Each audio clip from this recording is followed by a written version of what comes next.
Hello and welcome to episode 43 of the ReelTok Podcast. I am here with the beautiful gentlemen, Cam, Tyler, and George. Tyler, your lighting looks amazing today, by the way. If you are on video and you're seeing it, it looks really, really good. I'm quite jealous. Thank you. As usual, today we have a decently packed episode, the main review being Indiana Jones and the Dial of Destiny. Just before we get into speaking on how everyone is, as a reminder, our merch is doing very, very well. We appreciate all the support on that at the moment. One thing we are really pushing now, if you are on video, you can see Cam wearing it, is our Barbenheimer t-shirt. They are our highest selling product, and obviously if you order them now, you are guaranteed for them to get delivered before the release date of Barbenheimer. Jesus Christ. Barbenheimer. And also all the merch is doing great, so feel free to check it out. And of course, the Patreon, we have some new tiers. We've got some new benefits available to try and make stuff as best for you and you get more bang for your buck.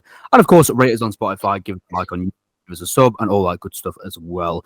First of all, I'll get into how is everyone this week. I'll start with Cam because he is kind of like a single dad this week. Hello. Tyler says you were on your own with Bailey for the first time. Is that true? I didn't know it was the first time. Can you hear me? Yes. Yeah. All right. Yeah. Yep.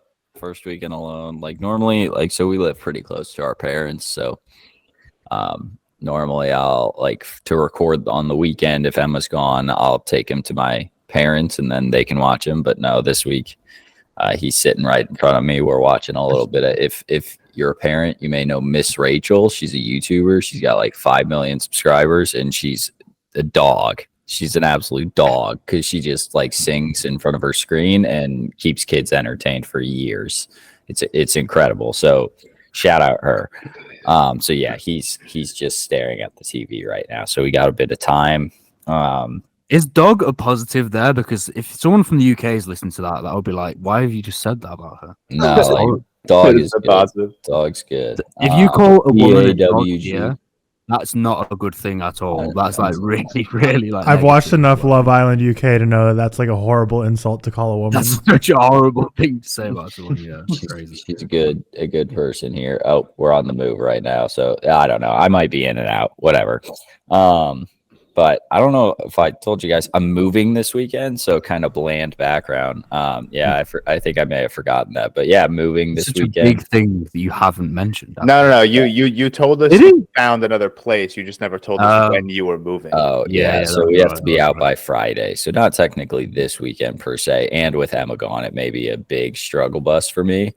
But I'm gonna try to get some stuff moved. So basically, I don't have a background anymore. But yeah, that's really it for me. How far away are you moving? Just 10 minutes, or is it a bigger move? Nah, it's 35 or something. So it's not horrible, but it's not great. And I've said it before. I have a truck, so I'm mover guy. So just I'm always, we don't rent anything. I just gotta pack it all in my truck myself, and then take 100.5 trips. It's never fun.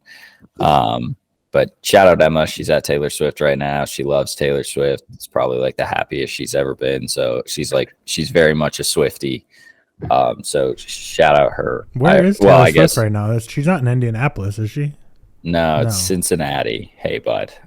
It's Cincinnati. So I don't know if you can hear that, but my son's standing right in front of me, basically yelling at me. Yeah, it's in Cincinnati. So I guess she's not there. She hasn't left yet technically, but she's leaving soon. And then on Monday, obviously, she'll be back home. So whenever people are listening to this, it doesn't really matter. But we are recording on the Saturday. But yeah, that's all that's going on with me. I think Seth mentioned it, but we shouldn't. This is probably the last episode to buy a Barbenheimer shirt and secure it. Okay, all right, for the Barbenheimer release. So buy them. All right. Great. And that was Cam. George, how have you been this week? I've also been good. I mean, I'm no single father, but Victoria's been away all week, so I've just been kind of chilling in the city by myself and hanging out. Where's Victoria? Victoria's in Rhode Island at her aunt's house for the weekend, and now I'm home this weekend just because I have a friend's graduation party tonight. But yeah, week was pretty fine. Fairly standard week of work. Exceptionally busy towards the end of the week, like Thursday, Friday. Didn't get around to watching Indiana Jones, so I'll be silent for that review. I was going to go last night, but I've been feeling like crap for the last 24 hours, and I really didn't want to leave my house.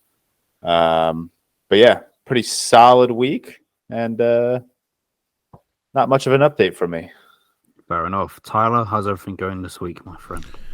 Been a good week. Work's been busy, but this upcoming week, since it's 4th of July, like basically everyone that I know at work is taking it off, but I'm working, so it'll be a good time to like catch up and have like a chiller week of work. But yesterday pissed me off because I had like a delivery from Home Depot. I had to stay at the house to like sign for, as well as like someone coming to work on our water system. Basically, like our window was like 12 to 4. Like, he was supposed to show up anytime between then to come like fix it, and he didn't show up till like 6:30, which I didn't really care. But the thing is, like, when someone's coming to your house to work on shit, like I was gonna go golf, but I didn't, because I was like, well, I have to wait for this guy to come. I don't know when he's gonna be here. I wanted to go work out in the garage, but I'm like, I don't want to be like in the middle of my workout and then like a guy shows up and I have to like go out all sweaty and like meet with him. So basically, I just ended up like sitting on my couch, just like waiting all day. And then by the time it was like 6:30 and then he came and it was over, it's like that day was just like wasted and ruined. So that was frustrating because I had a lot I wanted to do yesterday. But yeah, today, good. 5:30 a.m. rolling nicely right now. I'm gonna try and maybe golf today or something. But yeah, say it every week, but it's hot as hell here in Arizona. But overall, it's been a good week. Watched some good movies that we'll talk about.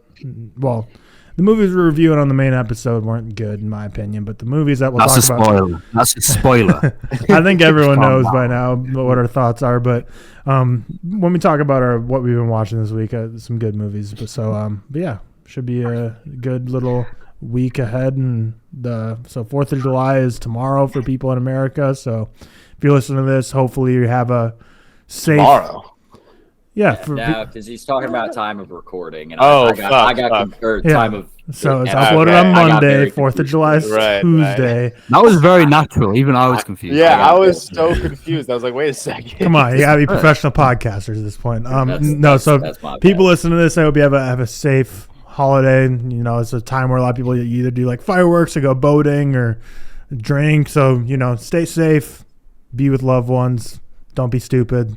Have a nice day. Enjoy the day off. And yeah, let's get into this episode after we hear how lovely, lovely Seth's week has been. Yeah.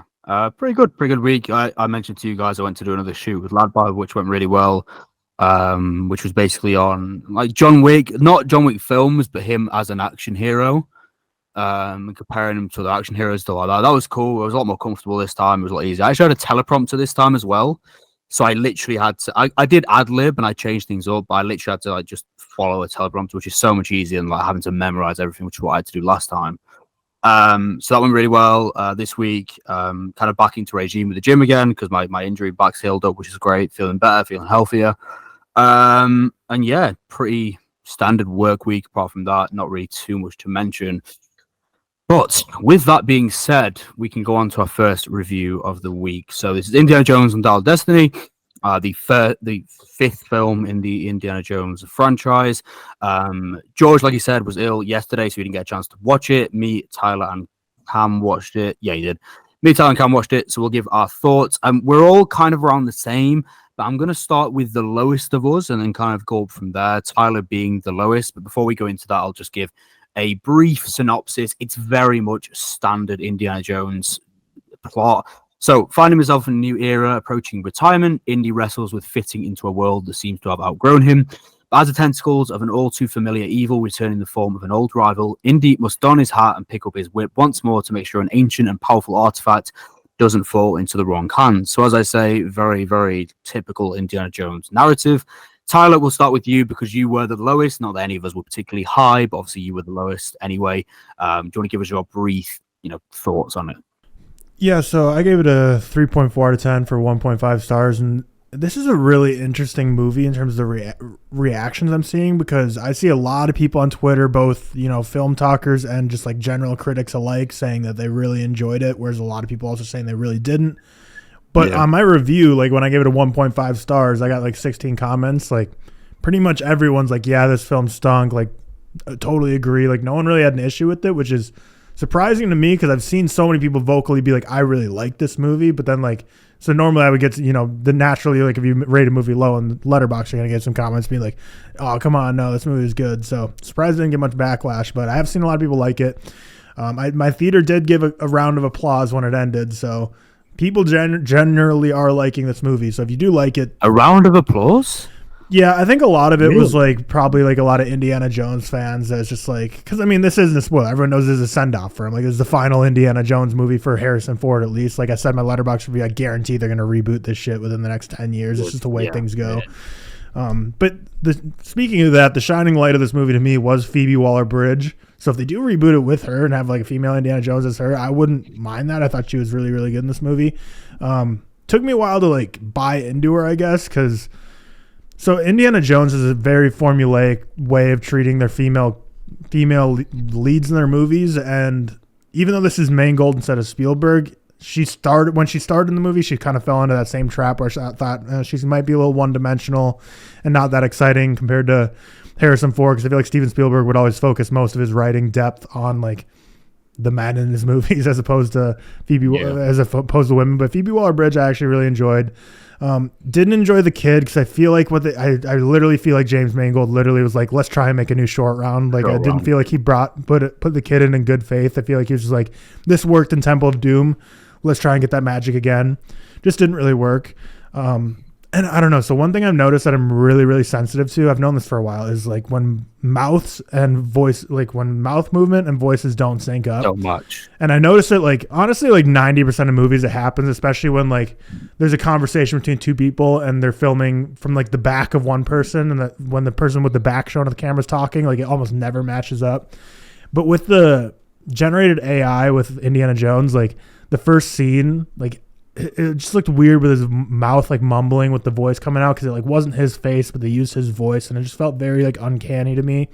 And that whole train sequence just kind of was similar to the Flash baby sequence for me, where it's just like it was just not a great way for me personally to start the movie, because it just didn't suck me in. Like I was just like, this visually isn't looking great, kind of already making me down on the movie. But then after that, I was just kind of mid. Like I just really didn't care for any of the characters. Mads Mikkelsen, I love him, but he was just very, very one-dimensional in this movie. I don't think anything was his fault. I just think it was written really poorly, which, like I kind of said in my review also, it's unfortunate because, like, The Hunt and Another Round are some of, like, the greatest movies ever. And someone did mention, like, Casino Royale. He's great in that. But, like, I feel like so many people in America just know him as, like, being in stuff like Fantastic Beasts and now, like, Indiana Jones. That's like, strange. Yeah, it's not, like, a great character. And I'm like, he's had so much more range, but it just doesn't show it. And then just to kind of end my quick thoughts on the movie, just they take a huge swing at the end, which I'm really happy they did. Like, bravo James Mangold for like trying to take a big swing. Like when you're kind of reintroducing a franchise after a 15-year hiatus that within itself was like after a 20-year hiatus, you got to come out swinging. So I appreciate that they went for it. Didn't work for me, but I'm happy that they did go for that big swing with that ending and just kind of all that happens. But ultimately, just didn't find myself caring about this movie at all. And that's the big thing. Like, I didn't think the big thing also, I just truly don't think there was a single shot that I thought was interesting from James Mangold. Whereas I feel like every single Indiana Jones movie has at least one. Raiders of the Lost Ark has like 20 like iconic shots or like scenes, like the face melting, all those kind of stuff. There's always something to hold on to be like, wow, Steven Spielberg really brought the juice with that idea he had. Whereas it just felt so generic. And I think that's just why it just felt so meh to me. But I'll leave it there. 3.4 out of 10 for 1.5 stars. Yeah, so I give it a 2, so I'm a little bit higher than you, and then Cam, he'll go on to his after, but he's a little bit higher as well, but none of us are particularly high on it. I've kind of had the same issues as you, Tyler. My main thing about this is I go into an Indiana Jones film wanting to feel the essence of adventure. I didn't really get that at all. I found it to be incredibly lackluster. I found the set pieces to be pretty average, and like you said, within an Indiana Jones film, they're known for iconic sequences, iconic shots, having that feel of thrills and adventure, and I just didn't get that at all. I will say, weirdly enough, I actually didn't mind the first half an hour. So obviously in the first half an hour of the chase scene, with the introduction of Mads Mikkelsen, I didn't mind it. I think the de-aging here or there is a little bit weird, and I definitely know what you mean with the voice matching up with what they're saying. But I didn't hate it. It was kind of leaning into that, Isle of nostalgia in that period. I also, that quickly wore off for me because, first of all, I think the film is too long. I think it's far too long. It being, what is it, like 2.5, 2 hours 35, something along those lines. I think that's too long for an Indiana Jones film. Well, I think it's too long for this film.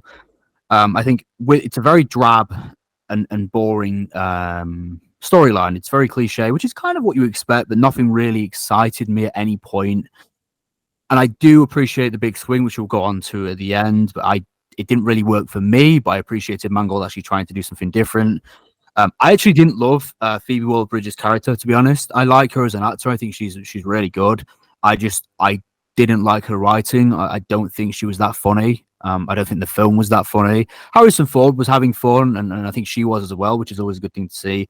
What was the kid's name again? I can't remember his name now. I don't know. Long Square. That was actually quite good. Quite good. Thank you. That was such a bad one. What was his name? It was. It's not even coming up. What was his name? I feel like I never referenced it. I'm trying to find him. I'll just call him like fake short round. Oh, I forgot Antonio Banderas was in that too. Yeah, but yeah, I do. I think he was just like a piece. Mangold was like, "Oh, this works for Spielberg. Let's put that in there." I think for me, the main thing this film lacked was Spielberg's direction, because even in Kingdom of the Crystal Skull, which actually I'm not that low on, actually, I think Kingdom of the Crystal Skull is better than this, which isn't saying a lot because I don't think that was great. Same here. No, Kingdom of the Crystal Skull, I think Kingdom of the Crystal Skull is stupid, but it's also stupid fun. At the same time, there are iconic sequences, and even though it's not great and the story is a bit meh, Spielberg has that essence of filmmaking. He has that direction to where there's always points of interest, and there's always points you can look at and be excited by, even though, again, it wasn't great. And I found this pretty lifeless for the most part. Like, I want an Indiana Jones film I want to be there. I want to be experiencing it. And a lot of the sequences, especially nearing the end, just felt really lifeless for me, which was a shame. I think it had a few moments of charm. I think that, they do rely on nostalgia, and that is the same with a lot of these reboot and sequels and past the time. But I think that it sometimes works for me, especially in the first half an hour, just seeing Harrison Ford play Indiana Jones again and actually have fun with the role, because he was having fun, which is nice to see. I think that can only last for a certain amount of time. If you're purely driven by that aspect, it's not going to last too long. And for me, the fifth one, Indiana Jones exited with a whimper. Like Tyler said, I think this will reboot. I think this will be rebooted. I think in the next 5 years, to be honest, we'll get one with maybe Field Wall Bridge, whatever. I think we'll definitely get another Indiana Jones-esque film in the same world. But obviously, that was Harrison Ford's send-off. Who knows? But yeah, exit whimper for me, I go with a 2 out of 5. So I actually have it quite a lot lower than Crystal Skull. I have Crystal Skull at 3. So I think Crystal Skull is like okay. Same here, 3-star kick Crystal Skull gang. Yeah. Real film fans know it's not that bad. Although it's not great. But yeah, so Cam, if you want to give your thoughts, I know you're a tiny bit higher on it than myself and Tyler anyway. This is Quantumania all over again. Also, people may have seen me like freak out and like rip my headphones off at one point when you were.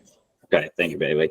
While you guys were like reviewing, there was like a fly in my headphones somehow, like a closed headphones, and all of a sudden it started flying around. Don't know how that happened. So it must have been like chilling ever since I put it on and then started flying around. Crazy. Yeah, this movie for me was just kind of the definition of mid. I gave it a 50 out of 100. It was fine. Nothing about it like made me upset. Nothing about it made me happy. I will say, I think this is Harrison Ford's best performance ever since he became old and hated every character that he played, other than Indiana Jones, of course, because he loves Indiana Jones. But like basically ever since, I'll say, The Force Awakens, every role Harrison Ford has, he just doesn't care. You can very clearly tell. I think this is his best performance since that. I think he did pretty damn well. I liked Phoebe Waller-Bridge a lot. I liked him a lot. Mads Mikkelsen, is never going to do bad, but he wasn't really given anything. The story was fine. Everything, in my opinion, was fine. And at the very least, and fight me, bitches, at the very least, I didn't have to watch Shia LaBeouf on my damn screen. So He would have made it better. No, that dude He would have sucked. made it better. No, he doesn't. Shia LaBeouf's a good actor. I don't Yeah. know why we were having this conversation. Nope. At the very least, I didn't have to watch Shia LaBeouf. I got to get my kids some food real quick, but I'll try to be back for spoilers. Y'all do spoilers though. Yeah, I want to go back off of Tyler's comment as well.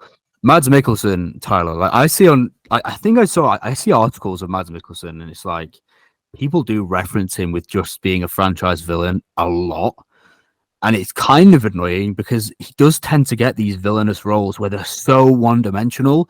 And I can still watch Mads Mikkelsen on the screen and enjoy it because I think he's such a talented actor and he has this presence and he does play a good villain.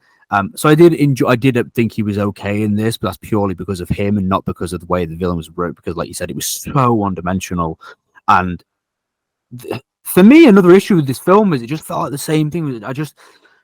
Indiana Jones was chasing him to get the artifacts. He was chasing Indiana Jones. It's just again. It just continues to repeat itself to the point where boredom, to be honest. But yeah, I mean, Mads Mikkelsen, it's a shame that he doesn't get more roles that are fleshed out as a villain because I'd really like to see that. I think, like Tyler, imagine having Mads Mikkelsen by playing a well-written villain. It would be like Casino Royale. I'm not saying Casino Royale. Okay. So Casino Royale, he's great, but he's also in Tyler's favorite Star Wars. Which one's that? Last Jedi or some shit? No, it's Rogue One. He's a villain in Rogue One. Or no, he's actually the good guy.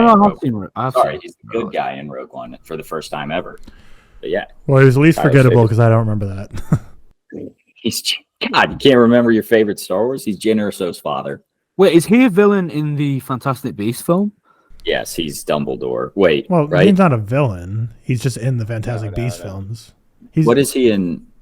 He replaced Johnny Depp. Yeah, so he's not Dumbledore. He's Voldemort.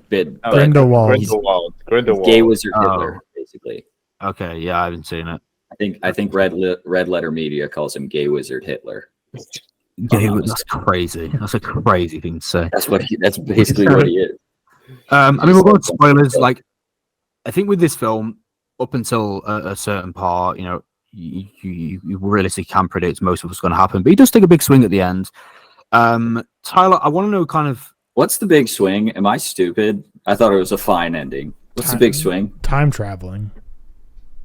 Oh, I thought we knew that was happening. Oh, okay, yeah, sure. Okay, that's fine. Yeah, I guess. I mean, not necessarily. Tyler, the ending for me didn't do a lot, but I appreciated the swing. I know. Did you say you liked the ending of this?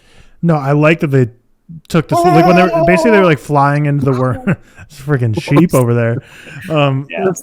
I appreciated they took the swing like with the time traveling. Like they were flying towards that wormhole, and there's like a moment where you thought that they were gonna like turn around or like something was gonna stop them from going through it. I was gonna be really pissed. I was like, if you're gonna tease this the whole movie, give us some goddamn time travel. So I was happy they actually took the swing. But it didn't do anything for me. Like they went back to like 300 BC when Archimedes was alive, and there was in the midst of some war, and they were just like flying their plane around, and they were getting hit by catapults, and the thing that's annoyed me about it too is like Indiana Jones is a smart character. Like he gets out of these crazy situations, but yet when he time travels back to the year 300, he's like saying like, no, leave me to die here, like leave me here, like go on without me, and like. He should be smart enough to know that simply would just like ruin the entire universe timeline, and like just he should know that just wouldn't work. And he just like maybe time travel in this is different where everything's okay. Yeah, well, it was like the first time it ever happened, so I doubt they were just like experts immediately when they time traveled back. That's fair. But yeah, I don't know. Like it just didn't do anything for me. I think like just a lot of the emotion just never hit, and the whole time travel. Like I'm happy they actually did it because the whole movie was building up to getting that dial and going back, but. I don't know, like what even happened when they went back there? They like flew back and saw that time travel works, and that Mads Mikkelsen messed up because he was dumb. And then, he shot out to like way before Hitler or something, or they wanted to kill Hitler, and then he shot out like way before or something, and then. Well, I'll explain like the ending because I feel like it's important. Yeah, you probably do better than me. Yeah. Well, I actually, if I do, I'll probably say the same as you. So I'll just pull it up and explain the ending. Again, spoilers for the whole ending. So if you haven't seen it and you don't want to know the ending, then I'll also say,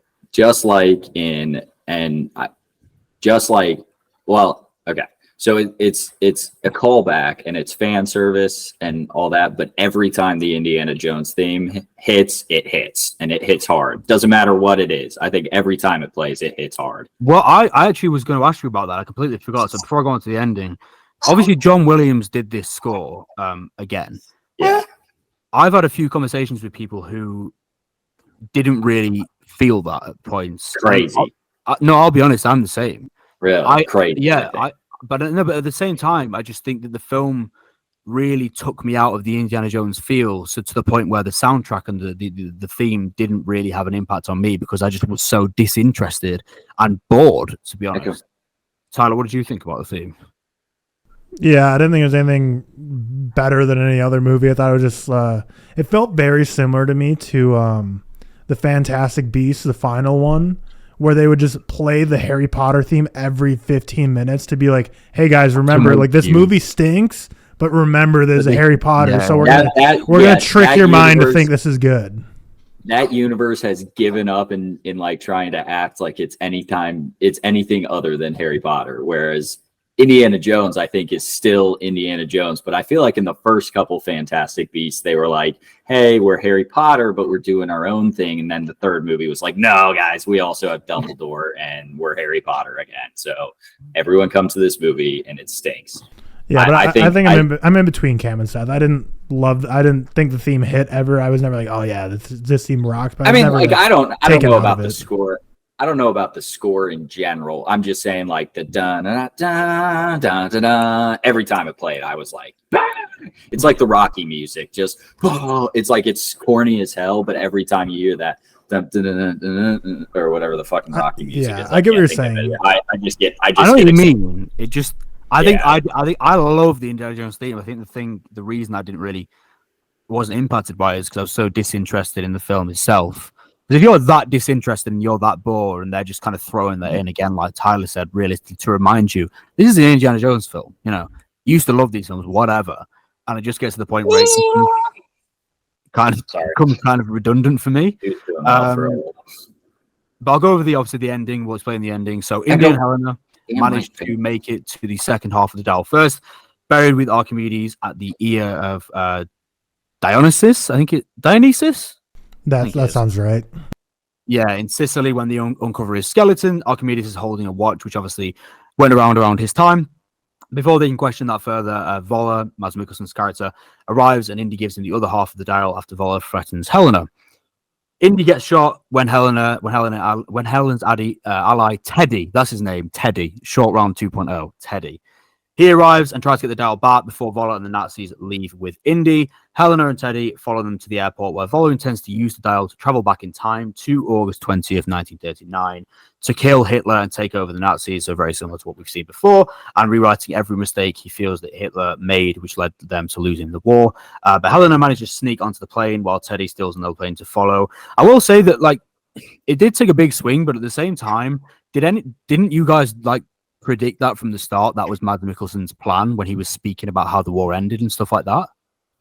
Well, also, I just thought, like, and like I didn't want to say anything like during non-spoilers because I didn't know if this is a thing, but I thought like the whole Dial of Destiny, and I feel like the way they market it, for some reason I always thought like time travel was like the end goal of this movie, but I don't know if that was just something I made up in my head. Travel was coming.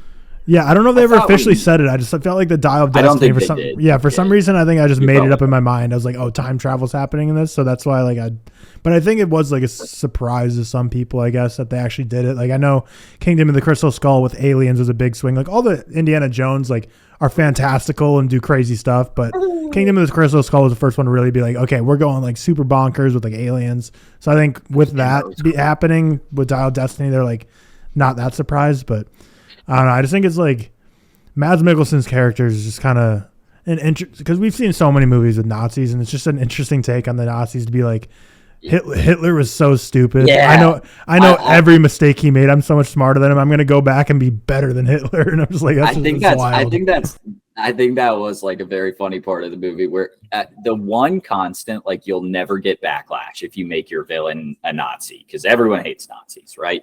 Everyone can agree Nazis suck. Well, not everyone, I'm sure. Well, everyone should agree that Nazis suck. But for the most part, like you can always make Nazis your villain. So I love how they just default Nazis on it, but then they're also like, but this Nazi doesn't like Hitler either, so people are going to like him more. And it's like, what a trick on that one. I didn't think they were trying to make people like him more. I feel like they were. Well, yeah.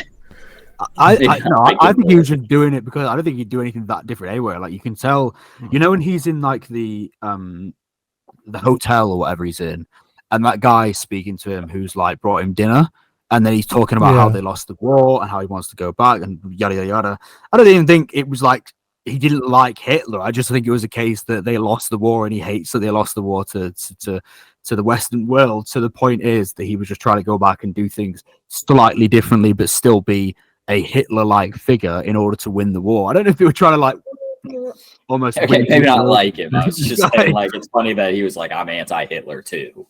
Yeah, I guess so. But I just think that was like, it's such a one-dimensional take to have. Like it was so obvious from the get-go. Like, you could even see his face in the early periods when we start, and obviously Indiana Jones is captured, and is he looking for he's not looking for the Archimedes at that point. He's looking for the dial, isn't he? Or is he finds the dial, right? He finds the fake for the Archimedes, or is it? I forget. Who cares? So many, he's trying to find the thing on the train. Like I said, man, this thing is so mid in my opinion. Like I don't think it's like horrible. I think it's fine. And also, I don't think like a lot of it is necessarily James Mangold's fault. I think he did pretty well with probably what he was given in just like old ass Indiana Jones. But I don't think he did, because I think that I think the main issue I have with this film is the direction a lot of the time. Mm-hmm. I think it was visually uninspiring. I think it didn't take many leaps. There was no sequences which stood out to me. And I think the main issue with that is James Mangold. And I mean, admittedly, I know you guys like him a lot because you've seen Logan, which I haven't seen. Well, have you seen Ford v Ferrari either? No, the only one I've only seen a couple of his films. I think he did Wolverine, didn't he? I think he did. Yes. No, did he do the Wolverine? Yeah. Really? I forget he did both. He also did. He did Walk the Line, which is interesting. I actually.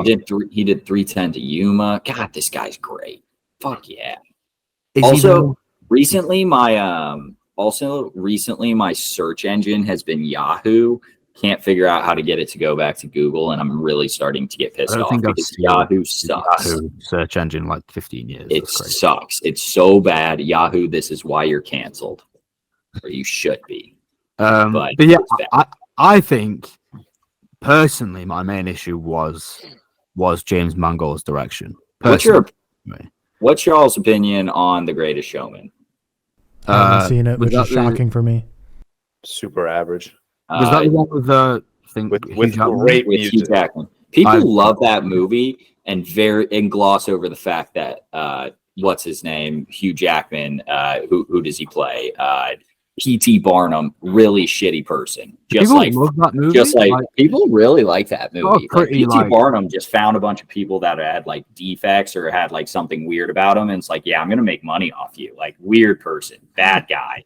People do not talk about that. It's one of the most polarizing like graphs I've seen, actually. People really like that movie and also really hate it, but it's I don't like it. Okay. But yeah, basically Indiana Jones. Is there anything else you guys want to go over at all, or we should kind of just stop them now? So one more thing I want to talk about is Shia LaBeouf, the way they killed him off. What I think his name is Mutt, right? Mutt Jones or something. Mutt Williams. If Mutt I'm not Williams. mistaken. Okay. Oh yeah. He didn't have the same last name. So they killed him off in like a super lazy way, similar to like Transformers, where like they just like mentioned him for like one single sentence and that's it. Basically, so like Dial of Destiny takes place in 1969 and Kingdom of Crystal Skull is 1957. And basically they say like that Indiana Jones and his wife have been separated for like years at this point. They're not talking because basically Mutt went to join the army like to like spite his dad, and then he was killed in action, and then from there like him and his wife like slowly started not being like, because she took it really hard and obviously he took it hard as well, and they just didn't really have like the same connection. Years pass, they separate, and it's been like years since they've seen each other. But the thing is, so like America first joined Vietnam in 1965. This movie's in 1969. I don't know. I feel like it was just like convenient to like throw him into Vietnam, but like the way they talk about him in the movie make it seem like he's been dead for like a decade, whereas like timeline wise, like it would have been like 2 years ago that he died. So like I get it. They're like, oh, America's in Vietnam. Let's just say he joined that war or whatever. But it just doesn't really like. It didn't really make sense. Like historically for me, I was like, when I heard that he died in the war, I was like, when does this take place? Because I feel like Vietnam's like just starting right now, and like the fact that he's already been like dead for so many years is kind of. Or we think it's so many years. They speak about it like it's so long, like right? Because they make it seem like that strained their relationship, and then they were married for a while still and not really working, and they got divorced or separated and all that. But so, honest question is so like if you know like he's not in any of the marketing, we knew Shia LaBeouf wasn't in this. Like, is there a better way to do that? Like, would you have rather them just not mentioned it, or like, is there a better way to do like, hey, we're killing off this character? I think there's a more. I prefer it being mentioned, but I think there is definitely a more creative way. Now, don't get me wrong, I don't know, but there's a more. Yeah, like at that point, it's not like. I bet Shia LaBeouf just like didn't want to come back for this movie, and at that point, it's not something they can really do. So I just didn't know if like I think they could weave it into the storyline a bit better than just using something that is so predictable and lazy. In my opinion, I think they could have weaved it in a little bit better. Okay. I mean, I'm sure they could have. I don't know like what it is. I don't. So like for me, a 2-second mention is like that's all I need. Like if you're not, I'm not. This movie was never going to be perfect, so if that were the only thing detracting for it, I'd be shocked. But I don't know. Yeah, here's my super fun made up theory that's like 100% like in no world do I think this is like real, but I just want to think it's real. So basically, they go back in time at the end, and then before they go back in time, Indiana Jones's wife aren't talking, estranged, the love's not really there. He travels back in time. He comes back. He's all injured. She shows up at his apartment. Like Phoebe Waller-Bridge brings her over, and then they rekindle. They hug. They have some smooches. They feel better. So my theory that there's 0% chance of being true, but he went back in time, rippled the timeline. Shia LaBeouf never went to war. He's alive. That's why his wife's there and loves him. They're not estranged anymore because Shia LaBeouf's alive. Indiana Jones gets rebooted in 5 years. Mutt Williams is Indiana Jones. Shia LaBeouf is back. Cinema. End rant. Yeah, I don't know. I don't hate Shia LaBeouf, honestly. I just don't care for like 90% of the characters he plays. I like Honey Boy. So good. I forget what else. Peanut Butter Falcon. I think he's a fine actor. I don't think he's good. I think he's fine. Like I don't think he's bad. Yeah, I would say good. I don't think he's great. I think he's a good actor. Like I would never put him in a list of like top 50, top 100 actors, but I would put him in a list of probably like top 200. I don't know how many actors I think top 200 is very, very good, to be fair. You think? Yeah. Maybe of all time, maybe like living right now, I would have like Harrison Ford like miles above him. Would you? Even now? Now? Maybe not miles above him. I don't know. I have Shia LaBeouf above Harrison Ford right now. I think I'd have him above him now. I think even Harrison Ford mailing in shit is better than most. No. Yeah, I hard disagree with that. Lost. I will also say, while also having a kid, and I know you're going through this, Tyler, as well, having a puppy is not any more fun. Like it's very fun, but this guy's more of a menace than Bailey right now. And he shit on that floor earlier. Just killing one me. thing I did want to ask you all, just casually, and George, you can get involved in this as well.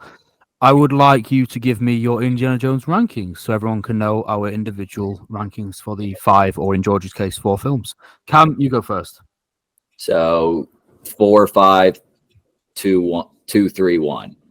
So, wait, sorry, 4. So, yeah, so Kingdom, Dial, Temple of Doom, Last Crusade, Raiders. And I was also about to I don't know. I was about to tweet this last night, but didn't really feel like it. But I don't care what anyone's like rankings are, but if they don't have Crusade and Raiders at the top, I don't know what's going on. I think those are like the clear cut 2 best. Yeah. I think that's fairly standard and should be standard, in my opinion. Obviously, like everyone has their own opinion, but I feel like Raiders and Last Crusade are leaps and bounds better than the other 3. Yeah, Tyler, what's yours? Yeah, so bottom is Dial of Destiny. Then there's a decent sized gap. Kingdom of Crystal Skull, Dial of Destiny bottom, then Temple of Doom after a big jump, and then a small jump between those two to Kingdom of Crystal Skull, and then a jump up to Raiders, and then my top is Last Crusade. based Interesting. ranking. I like that ranking, to be fair. I mean, I'll go with mine in a second. George, give me yours for obviously the 4. And just the 4 Raiders, my number 1, followed closely behind by Crusade. Last Crusade, and then Temple of Doom, Kingdom of the Crystal Skull. Yeah. I think that, I'm sure you guys would agree, I think the Raiders and Last Crusade are like so close in quality. I'd go, last place, I'd go Dial. Then I would go Temple of Doom, same as you, Tyler. Then I would go Crystal Skull. Then I would go Last Crusade. Then I would go Raiders. But I think Last Crusade and Raiders are, like Cam said, I think they're like leaps and bounds ahead of the other 3. So I have Last Crusade at a 94, so 4.5 out of 5, but as close as you can get to a 5, and then Raiders at a 98. I love Raiders. I know not everyone. Oh God, all right, Bailey's breaking my computer. I know not everyone does, but I saw Kozer P Films, so it's Connor from the screen unoriginal Kozer. Is that it, Connor? Yeah. Well, his name's Connor, but I thought it was Kozer. My bad. But he's on the Unoriginal Screenplay podcast. Shout out them. But he said he didn't like the he doesn't love the dad son aspect of The Last Crusade, and I think that's without a doubt the best part. I think that was the most emotional moment of. I think so too. Yeah, and it went viral this week. Like everyone loved to retweet it. It is a great theme. Though. I also saw like someone tweet that The Last Crusade released like 43 years ago today, like yesterday or something. So I saved those exact pictures, and I was about to tweet that from the ReelTok account, but I was like, I'll Google it first just to be sure. Released in like May, and so that's Twitter for you. Yeah, I was like, damn, that really sucks. I can't clickbait that right now. Yeah. Stop stealing my hats, man. Please. We'll move on from Indiana Jones. Our scores, obviously, George, I'm assuming you'll watch it soon, and then you can speak about it on whichever podcast you want to watch. Tyler gave it a 1.5 or a 3.4. Yep. Cam gave it a 2.5. I think it was like 50 exactly, wasn't it? On the number. Number. Just mid. I give it a 2 out of 5. All right, I'm gonna get my food now. Y'all enjoy Kraken movie. Bad time. What are we doing now? I just wanted you to do the hey, it's trailer time. No, wait, I thought Tyler was doing Kraken movie, or are we? Yeah, we got more reviews. We got Kraken, we got Secret Invasion, we got The Bear. Jumping the gun. We'll go into a film I had no fucking idea what it is. I think it's a DreamWorks release. Yeah, take about 5 minutes, Tyler, because that's all I need. Or go to The Bear second. But I'll be back. No, let's go to The Bear second. Yeah, Ruby Gillman or Gilmer, Teenage Kraken is a new DreamWorks animation. Genuinely no idea what this is. I know it's not opened up very well. Tyler's the only person to watch it, obviously. Tyler, you want to give your thoughts on this film? It is DreamWorks, isn't it? It is DreamWorks. It's DreamWorks' latest. It really disappointed me because when, especially in the animated game, we get so many, like, we're getting Toy Story 7, and we're getting all these continuations of franchises, and same with not animated. I don't know why I call it anime. We're getting just same old IP recycled. So when we get something original and new like this, I hope it does well because I want more original new IP. But the fact that this is Ruby Gillman, Teenage Kraken, something we haven't seen before, that's about as far as you get in terms of the world, and the characters are new, but that's where the originality ends. This movie's basically Turning Red, but just with less juice. It's literally basically the females in the family that are Krakens. They're living on Earth now, just going to school, being normal people with the normal people, and they look different. And the joke is they just say they're Canadian. Why? That's the reason they're blue. But anytime the females touch the water, they turn into massive Krakens, like the type of big scary monsters, huge that destroy cities. So they obviously avoid water. Movie starts with a boy she has a crush on, falls into the water and starts drowning. So she's like, well, shit, I'm not just going to let him die. I'm going to go jump in and save him. But then of course she becomes a massive Kraken. The whole school sees her, and she big deal. Everyone's scared. So then it is very much Turning Red. Exactly Turning Red. But then what's so weird is that this is a DreamWorks movie, but she finds a friend who's also on land, who's an underwater creature, and it's a mermaid. who's redhead, not like a redhead like Ron Weasley, like a redhead like Ariel redhead, like pure red. She's a mermaid. She left her family because she wanted to live on the real world. Like, it's literally Ariel from The Little Mermaid. Like, literally the character T. I'm like, how are they getting away with this?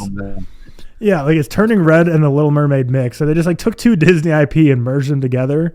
And then like I posted this on Twitter too. Like they have an alternate poster on Letterboxd of like the Spider-Man Homecoming, which is like Marvel, which is owned by Disney. So it's like they just tried in like literally at least 3 different ways to just like rip off Disney IP. And like I don't know if there's like DreamWorks trying to like bait their lawyers or something. But I've just seen that poster now. That's crazy. Yeah, like there's so many Disney things in here that like DreamWorks is just not associate or has the IP. And the weirdest thing for me is like the Little Mermaid, like they even reference her, like so like a fisherman like catches her and she's like, oh look, we got the Little Mermaid. And I'm like, what? How is this even like allowed? Like it's literally like it literally looks like a carbon copy of the animated Little Mermaid. So it's just weird. Like the whole fact that it was just basically Turning Red, it just felt like I said, like it's a new world, new characters, but that's 100% where the originality stops. Everything is just refreshing stuff we've already seen.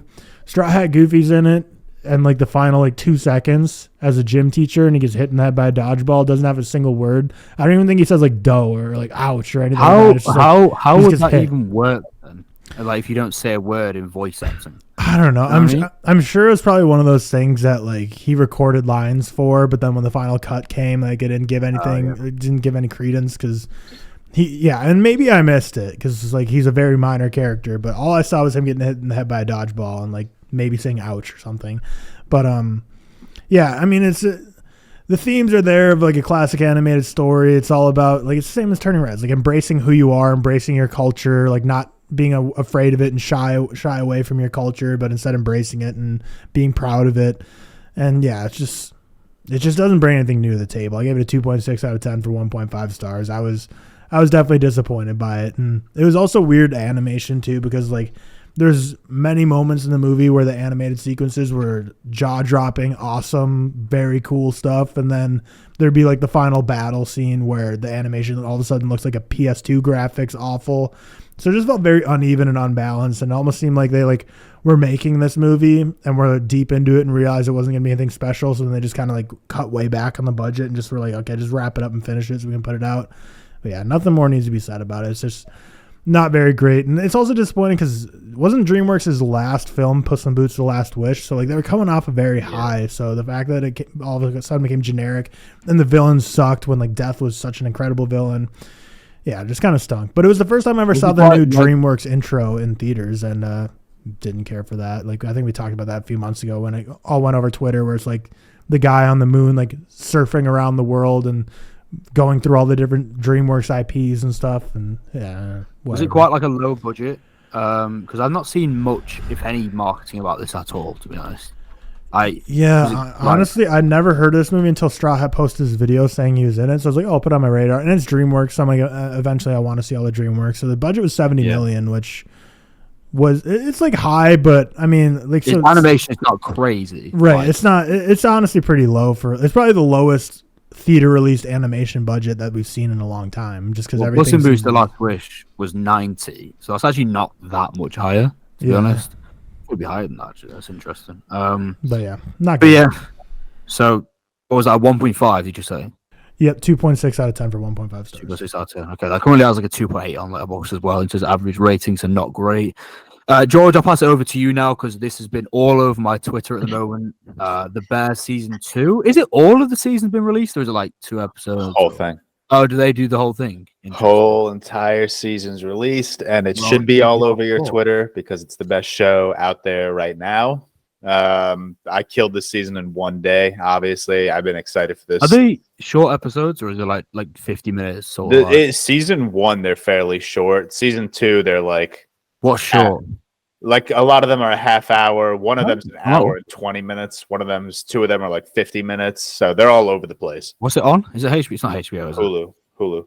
Oh, we don't. Oh, Disney Plus then. Interesting. All right, cool. So Disney Plus for you. But no, I love the season. I said many times there are multiple episodes this season that I like to categorize as some of the best episodes of television I've seen in a very, very long time, particularly episodes 6, 7, and the finale, so 10. I just love it. It takes everything I love about season 1, which is just the chaotic nature of being a Chicago cook, as well as diving into a lot of trauma and PTSD that this one family has, and it expands on everything. And then I also mentioned that one thing I love about the season is that season 1 kind of makes our side characters feel like side characters. Season 2 puts everyone in the spotlight. Everyone has their moment. We're diving into like everyone's backstory, everyone's psyche, what everyone's going on, dealing with in their like personal lives. Which I absolutely love.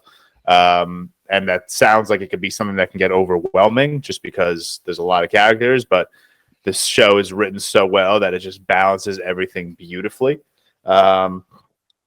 So yeah, I really liked it. Episode 6 is the absolute standout. The cameos that we got are fucking incredible. And then episode 7 as well, we got another cameo, which I absolutely loved. I actually texted you guys about it, but Poulter? He's not a cameo, is he? We've seen him everywhere. No. Will Poulter, we know, but I'm not going to mention. Fucking handsome in that fucking. Yeah, he's a good looking dude. And then with the tattoos, it's just unfair. Yeah, it's crazy. It's just good. It's just good. They knew what they were doing. They were trying to make me feel bad about my appearance. But no, yeah. I loved season 2 so much. I'm gonna rewatch it very, very soon. And yeah, I think all of you guys should be watching The Bear because it is the best show on television right now. Well, I started it. Tyler. Yeah, I was gonna say Tyler watched a few. Oh, you killed all of seasons 1 and 2? No. I didn't watch season 2, but you said everyone should be watching The Bear. I'm like, well, I started it. I'm 6 episodes deep. Yeah, no, okay. Do you want to just give your brief thoughts so far, Tyler? Yeah, like it hasn't hooked me yet. I know. Well, actually, everyone loves season 1 also, but yeah, I don't know. How many seasons are, or how many episodes are in the season? I mean, 10 and 2, but 8 and 1. And in season 1, they're like 20-minute episodes. So like you can kill all season 1 in like an evening. Yeah, it's super. That entices me more to watching. Kill that thing because that entices me a little bit more. All right, Bailey. I don't really recommend binging it though, because like it's just such a stressful show that I feel like it would honestly benefited better from like a weekly release, just to let you digest it more. Because I didn't really like going back to back because it's like so overwhelming. But yeah, I'm excited to get into season 2 because I've heard a lot of people say it's even better. I like what George is saying about all the side characters becoming main characters because I definitely feel what he's saying with that for season 1. But I really like Jeremy Allen White. The whole cousin thing, I just can't get over that. I don't know why. It's just like so cringy to me. I was about to say, I heard in season 2 they say cousin more. They say a lot. Yeah, but like I saw your tweets every time you were. But is it not ironic though? Is it not like meant to be ironic? No, they're actually. No, that's how they call it. Yeah. Yeah, but like I don't know. It never sounded like forced to me. Like I don't know. They just like established very early on, like that's what they do. They just call each other cousin. So, yeah, it's like a weird issue that only I have. So it's just. I will say, Tyler, that you said you're not hooked yet. I'm just like thought I'd look at the scores on IMDb for the episodes. The lowest rated scores are really the first 5 episodes of season 1, and that's where it starts really. That's literally all I've seen is the first 5 episodes. So I think I'm just on the precipice of where it kicks off. And then the end of season 1 and then season 2 has got some really like highly rated ones. So maybe I'm kind of enticed to watch it as well because now I know that it's short. I thought it'd be like like a usual series, like 50 an hour episodes and stuff, which it's kind of hard to do. But yeah, Secret Invasion. That's the next thing to go over. Episode 2. Cam, I'll throw over I'm here. I didn't even realize I was on mute. Resident MCU fan it was episode 2, wasn't it? Or episode 3? Episode 2. I think it's a fine episode. I do like a lot that the episodes are like actually an hour long, but then I mean they have like their 5-minute credit or whatever, so 40 or 50 minutes, whatever you want to call it. But I like that. It feels like they're giving a little bit more time to each character because it is a lot of characters in this, whereas every other Disney Plus show feels extremely rushed. It's not perfect. I still like Loki more, but again, we're only 2 episodes in. We'll see where this goes.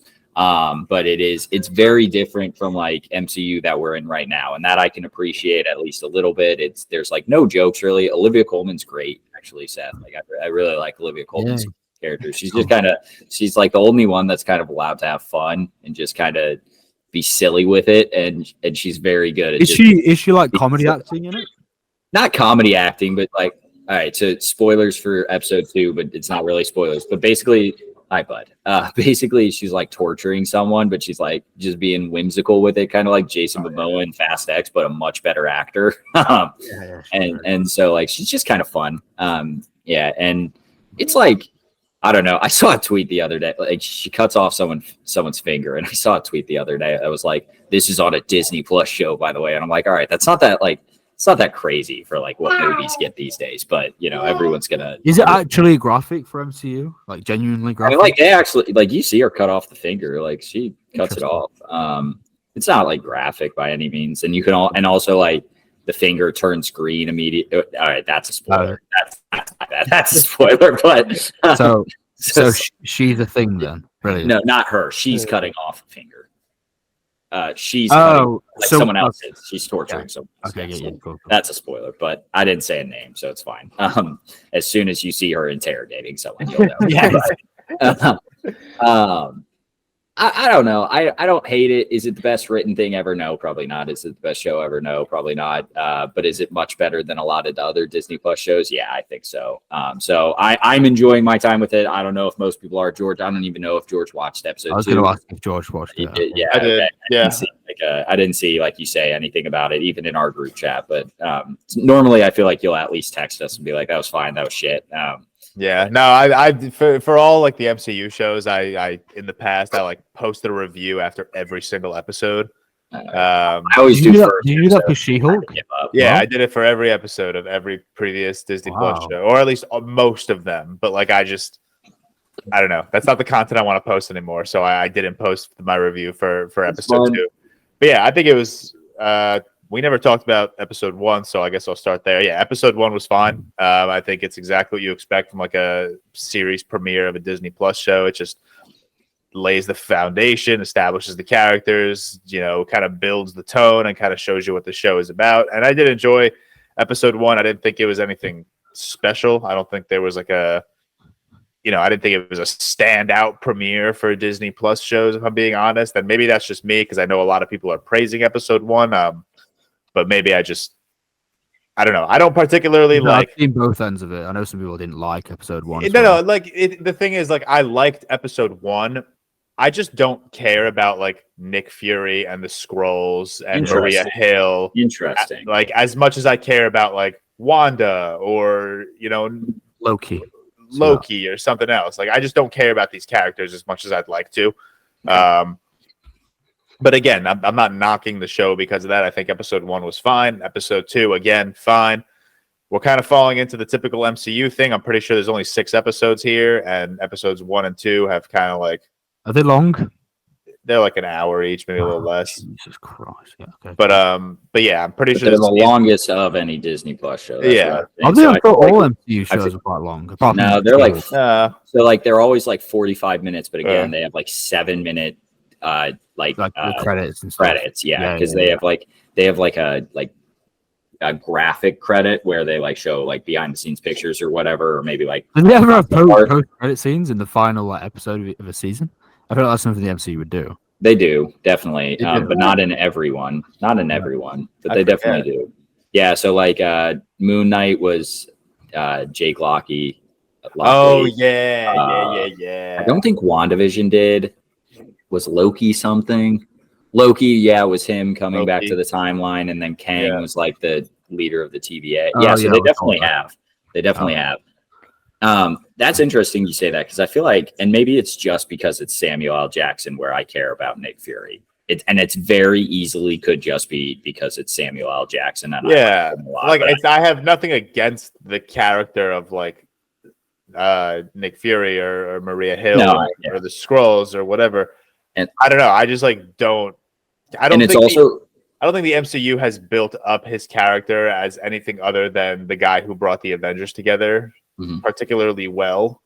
Interesting. That's fair. And it also could be because I'm a huge Himian fan that I care about Colby Smulders. Like I that could be the only reason I care about Robin. Yeah, I will always call her Robin. And also, I think Mads Mikkelsen. Sorry. All the same people. God, what's his name now? I can't think of it. Please give it to me. Ben Mendelsohn. There was an M. There was an M in there somewhere. Yeah. He's awesome. I think he's by far the best in this show. I don't know if you agree. Ben Mendelsohn. He's good in like he just he's never good in everything. Don't compare him to Mads. No, I don't think that's like a Mendelsohn is crazy just as good as comparison. Mads, I would Yeah, say. I don't think that's a crazy comparison. Ben Mendelsohn always plays a villain too, so him and Mads are like perfect for each other. And he Ben always Mendelsohn's just turns it. incredible. Yeah, right. Yeah, Ben Mendelsohn's great in everything, I've only seen him but I think he's by far the best in this show, even with Samuel L. Jackson. And I will say they also give Samuel L. Jackson a lot of corny, or maybe not a lot of corny lines, but they gave him a very corny line this last episode, and it only works because it's Samuel L. Jackson. Like he could say anything, and it'll be fine because it's just him. So I don't know if they're just using that to their advantage, but if they are, good on them. Probably. Is that we'll covered on that one? Yeah. Oh, also unreleased shirt, one of one. I noticed more Dua Lipa. I got it. So we can't sell these because copyright, I guess. But I was able to buy one because we didn't make any money from Now it. you've just made everyone jealous. They can't. Well, if we could get a Play More Dua Lipa shirt, we really tried. But yeah, so I'm very happy with it. So 2 Real Talk shirts today. I'm also sitting next to one. Number one marketer. Yeah, I don't know what was. I don't know why. They're just all over you. Wait, which shirt was that you just The picked La up? La Land one? La La Land shirt. I was wearing it last. Oh. I think I was wearing it last night, and then I put on my Barbenheimer shirt and then my Dua Lipa shirt to try them on, and I don't know if I ever put that back on. I don't know. We'll move on. Anyway, before we get into trailers, if you are enjoying this episode so far, make sure you hit that like button on YouTube, or if you're on Spotify or Apple, leave us a rating and a review. It really helps us out. Cameron. Oh, I feel like I haven't given a lot of effort into this so recently, so I'm gonna do my best. Hey, hey, hey, it's trailer time. So there We added a lot into that. What time did you go to bed last night? What time did you stop like playing? 2 a.m. Like Yeah, 2 in fact, a.m. where was my invite for this COD session last night? Yeah, where was my invite? It's actually You don't it's even actually own one. wild. Go. It's actually I don't have wild. an Xbox. Okay. It's actually wild that you would say that kind of thing, Seth, when I have added you to a group chat and asked if we're playing and you didn't even reply. Not last night, but you didn't reply the first time. Because you So sent it me at 4 a.m. all right, are you staying up for UFC tonight? But you'd normally be up for UFC. Okay, so skip UFC COD with me and Alex. No. We'll carry on. Twitch.tv/CamWalsh27. We're going to Seth Gaming. I don't know my name. Elden Ring. Follow me. Fuck no, that was terrible. Follow me on Twitter too. Yeah, George and Tyler. Okay, cool, whatever. First trailer we got. I'm gonna throw it over to George for this one because I know for a fact he was very, very excited. And I mean, let's be fair. I don't love trailers. I got goosebumps watching this shit, and that is the new trailer we got for Dune Part 2. George, how good does this shit look, man? Man, let me tell you, I was sitting at my desk. I was at work when this dropped, which sucks. Both Dune trailers that have dropped while I was at work. It was very random. Did we get any news?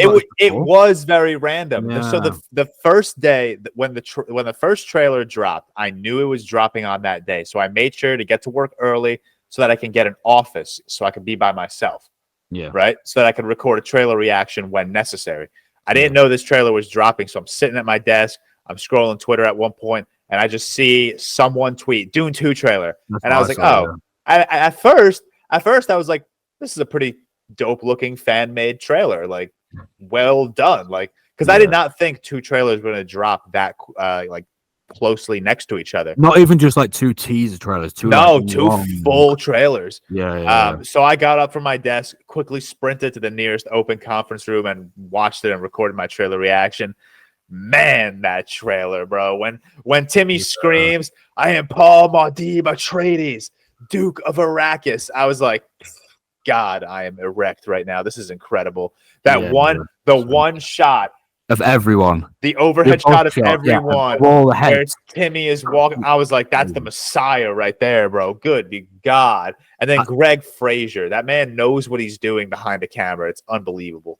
I really like Austin Butler's look as well. I think that's so menacing. I'm so curious to hear how he sounds. You know, am I stupid for not knowing Christopher Walken was in the second Dune?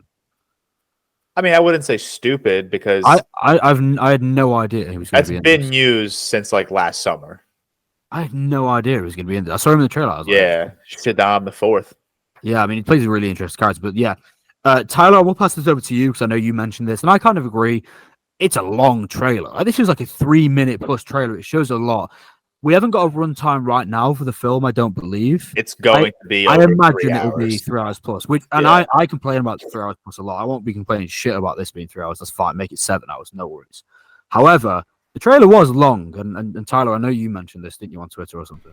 Yeah, I didn't watch the trailer. It was just too long for me. I love Dune so much. I don't need any more hype for it. I had no need to watch the 3-minute trailer. I just didn't want to see that much. Crazy. I watched it so many times. I never watch trailers unless I have to for the podcast, and I watched this like 2 or 3 times in a row. And then I'm sure it'll be before like every movie coming out, so I'll see it eventually. But probably, yeah. I'm not seeking it out. Just like it's just too long, man. 3 minutes, like I don't. That's good. Even if it's a 3-hour movie, that's like still over like it's like 2% of the movie you already see. Maybe Denis just pulls out the bag and just like brings us like 4.5 hours of just Arrakis. Sure, give me all of that. I mean, I would just temper your expectations. The budget's lower than the first one, so I don't know where all this 3-hour expectations coming from. The cast I do think it will a lot. be. Yeah, is the budget? How much is lower? Is the budget? I didn't actually know it was lower, to be honest. Yeah, I don't know. It's like 20 million less, so nothing crazy. But the fact they added so many new cast members and they've confirmed it's a trilogy, I would temper your expectations on thinking it's gonna be a 3-hour movie. Really? I think it'll be 2 hour 45 plus. That's my guess. Anyway. How long was the first one? I'd be shocked if it's I longer think than the the first. last one was like 2:35 ish.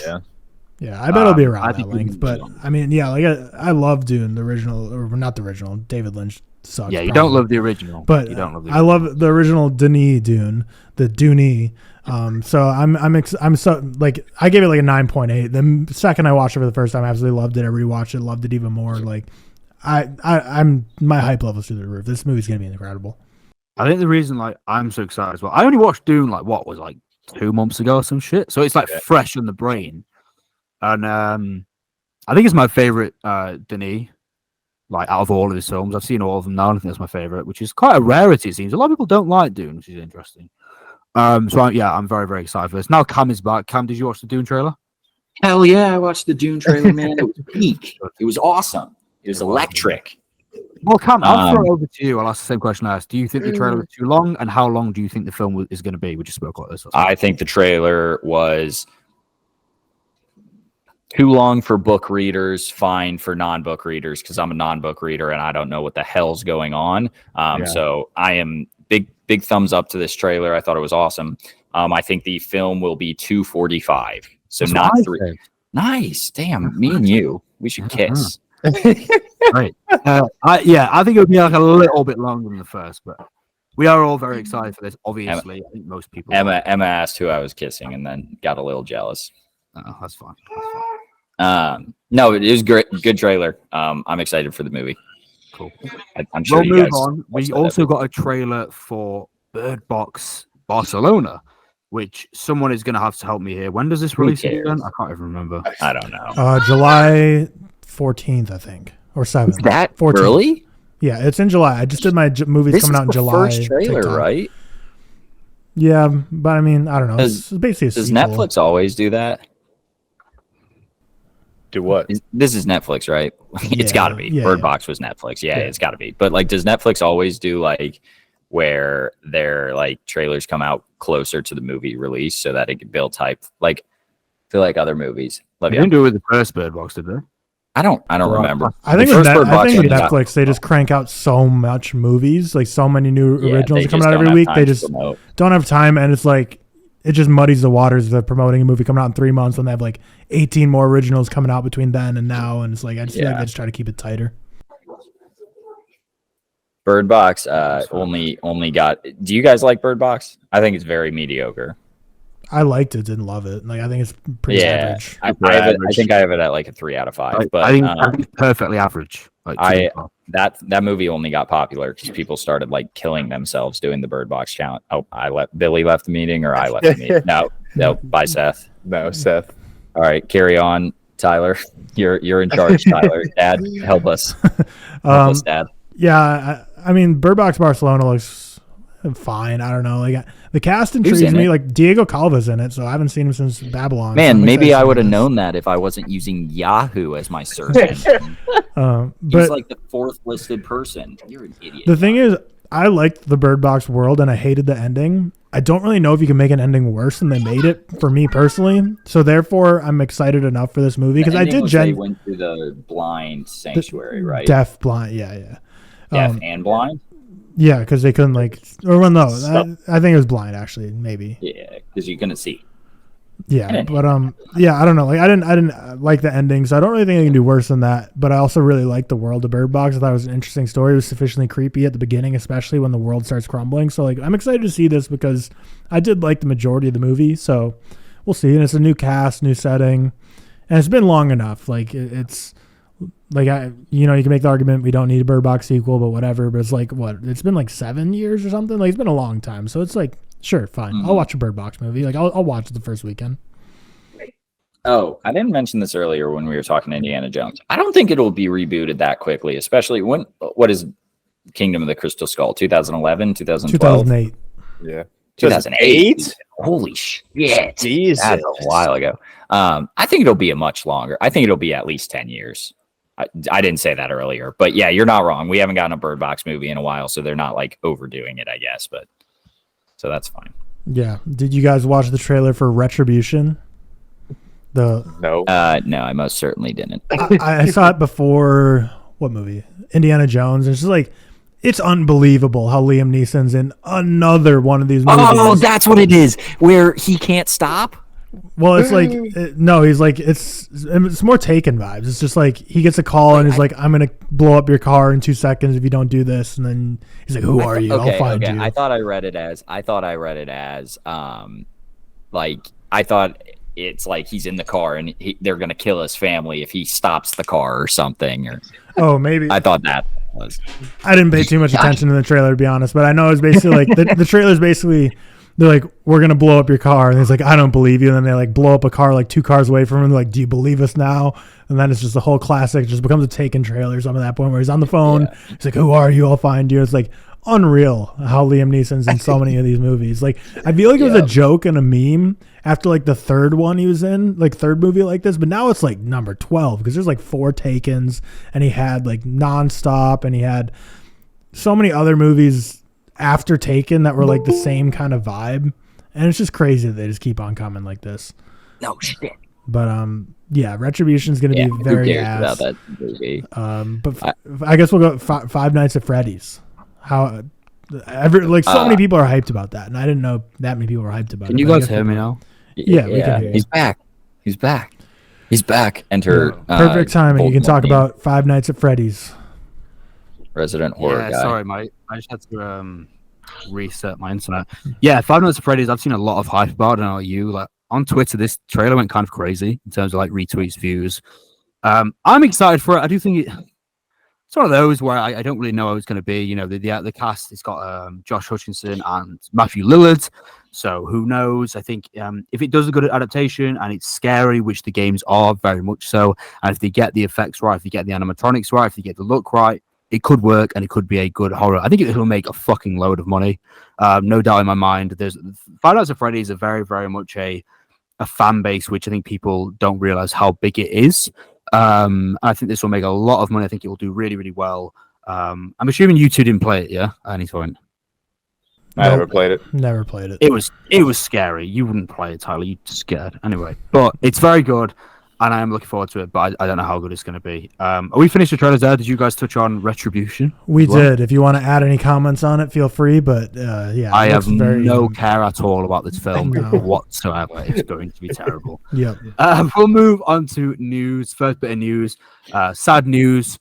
Alan Arkin has unfortunately passed away at the age of, I believe, 89. Very, very sad. A man who brought much joy to my childhood.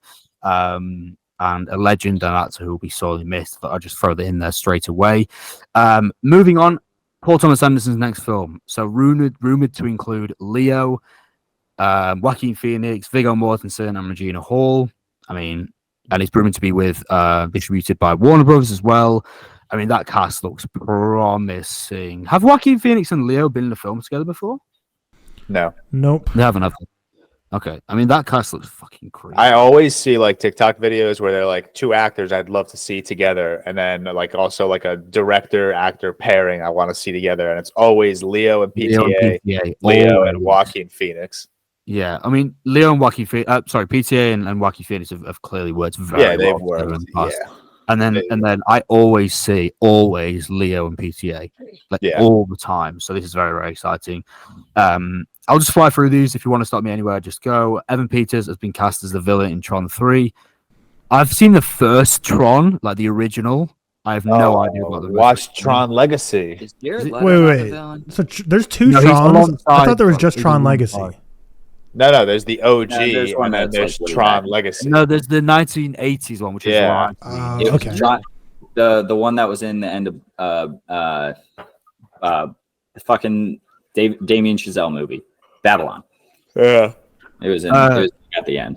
Evan Peters is starring alongside Jared Leto in I don't. Tron 3. But the main character is Greta Lee. The main role was cast as Greta Lee from Past Lives, who I love. She's my front runner for Best Actress, so that's cool. Evan Peters and Jared Leto, whatever.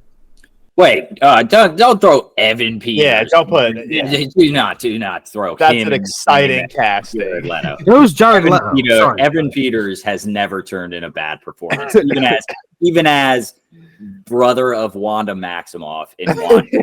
He was good. Evan Peters in the MCU? I didn't know that. Yeah, he was there and the X-Men universe too. Yes, that's actually the moment people started disliking the MCU for the first time ever. I think. Because it was right after Endgame. Far From Home came out. No, people disliked the MCU before. No, I'm telling you. What do you mean? Of course they did. Okay, yes, people did, but I'm telling you, not mass people. So it came out. Endgame came out. Far From Home came out, and people were fine with it. People were like, "This is a good." I like it a lot, obviously, but I think for the most part, got a fine reception. Then WandaVision is the first show that comes out after during COVID. They introduce Evan Peters Quicksilver from the X-Men universe, and then they change his character to be a person named Ralph Boner and make him sorry, this was not the downfall of the MCU. Yes, no, George. This is when people were genuinely like, "Wow!" This is the first time people like Ed Stoops was mad about this. This is the first time it got a mass crowd. Seth, because the end of one episode, Wanda opens the door and you see Evan Peters. So you're like, "Holy shit! It's the X-Men universe coming into the MCU." And then he's in like one or two episodes as his comic accurate like costume. Yeah, it's like a Halloween episode. And then him and Wanda are the final episode. They're like talking, and he's like, "No, my name is Ralph." Wanda's like, "Your name's Ralph Boner," and he's like, "Well, it's actually Bonner, but yes. That stupid shit, right? I'm not kidding. That was the downfall of the MCU because everyone was like, "Yo, it's Quicksilver." Oh my god, is that Mysterio? Yes. George is with me. Like, if you were on the internet at this time, Seth, I know you were on the internet. I know you were. I'm telling you. No, that was the craziest like MCU. Things that has ever happened. I've never heard of that. It's quite funny to be fair. That's the downfall. We'll move on anyway. Barbie is tracking to earn 70 to 80 million open weekend. Oppenheimer tracking for 40 million. As predicted, Barbie will massively outsell Oppenheimer. Is 70, 80 million, is that a lot for an opening weekend? Is that domestically? Is that internationally? I don't actually know. No, I'm assuming it's internationally. When people saw the early tracking for both Barbie and Oppenheimer, people's first reaction is like, that seems low for both of them. 70 to 80 million and 40 million, that would mean neither of them would touch $1 billion if that's true. That would mean Barbie would end maybe $500 million and Oppenheimer maybe like 400-ish million. Depends on the legs. For me personally, I think for sure Barbie's going to outsell Oppenheimer, but I feel like Barbie's going to have a lot more of like a huge surge the first couple of weeks, whereas I feel like Oppenheimer, just because naturally it's an older crowds will see Oppenheimer more, which means the legs are going to be a little longer. So I think Oppenheimer will like make more money in like the later weeks, but Barbie overall is going to make more money. But yeah, I think both of them, if either of them go over, like, okay, we'll talk about Barbie because it's going to make more. If that makes over $500 million based on these projections, that would be like thumbs up. But what was the budget for Barbie? They both have the exact budget of $100 million. Oh, really?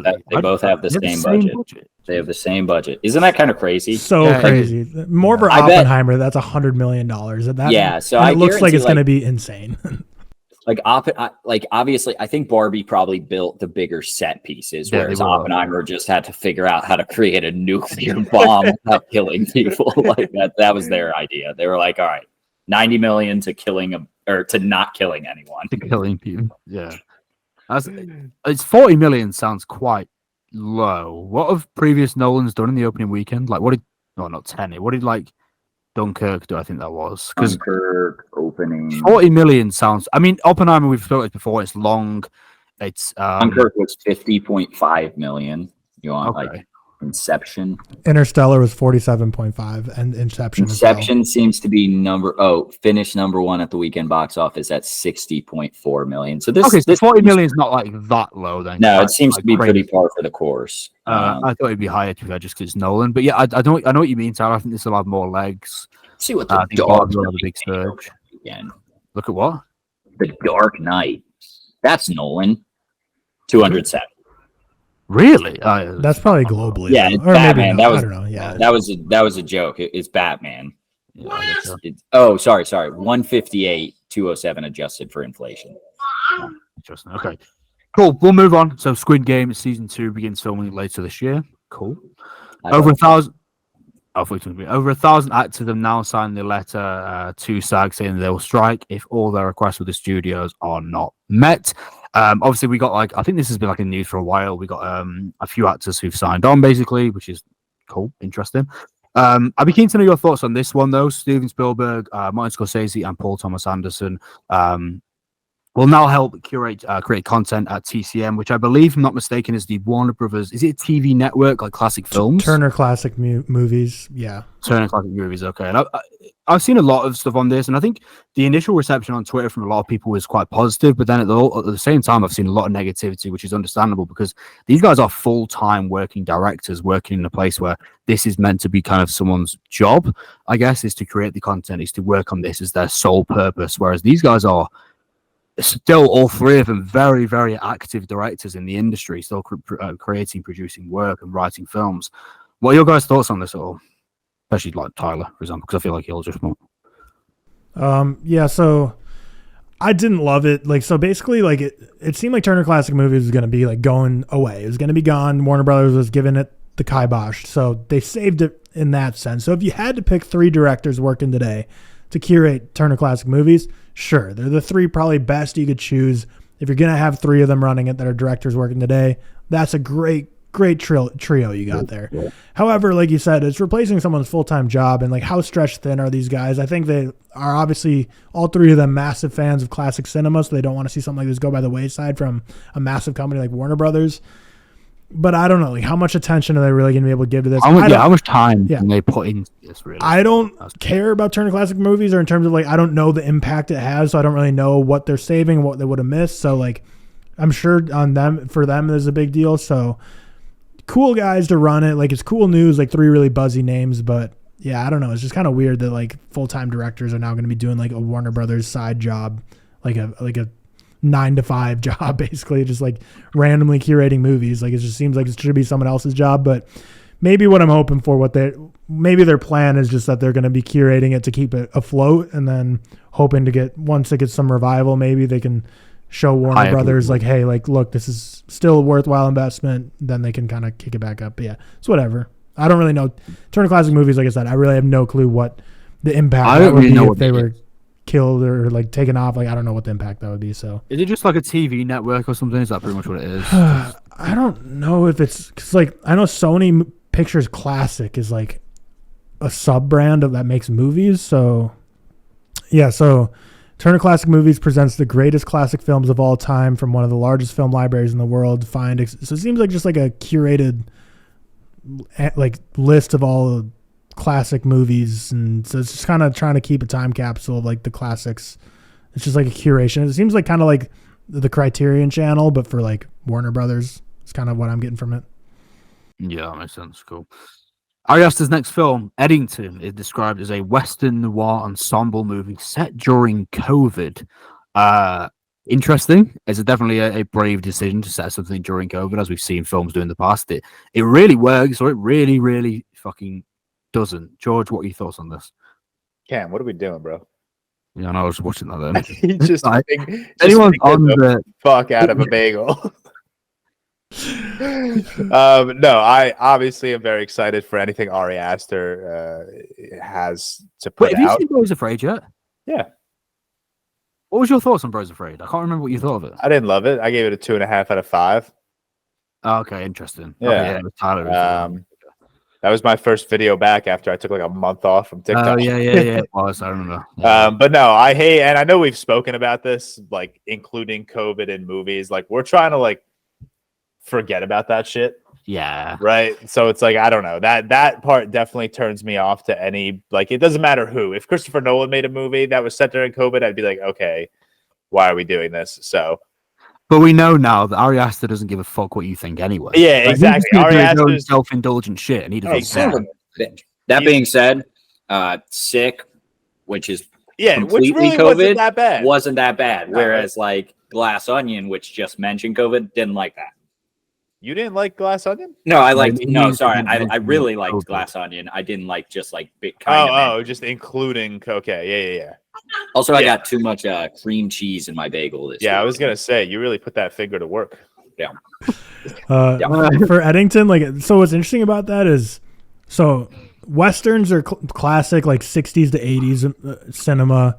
Noirs classic, like 30s to 50s cinema, and then that's during COVID. So it seems like it's really like a genre bending movie that he's got prepared. That's kind of combining super classic Hollywood to maybe like when he was younger Hollywood to modern day with COVID. But I really like Ari Aster. I think I like him more than most people. I rewatched Beau's Afraid and absolutely love that movie. So I'm excited to see what it is. It sounds like he's going less and less.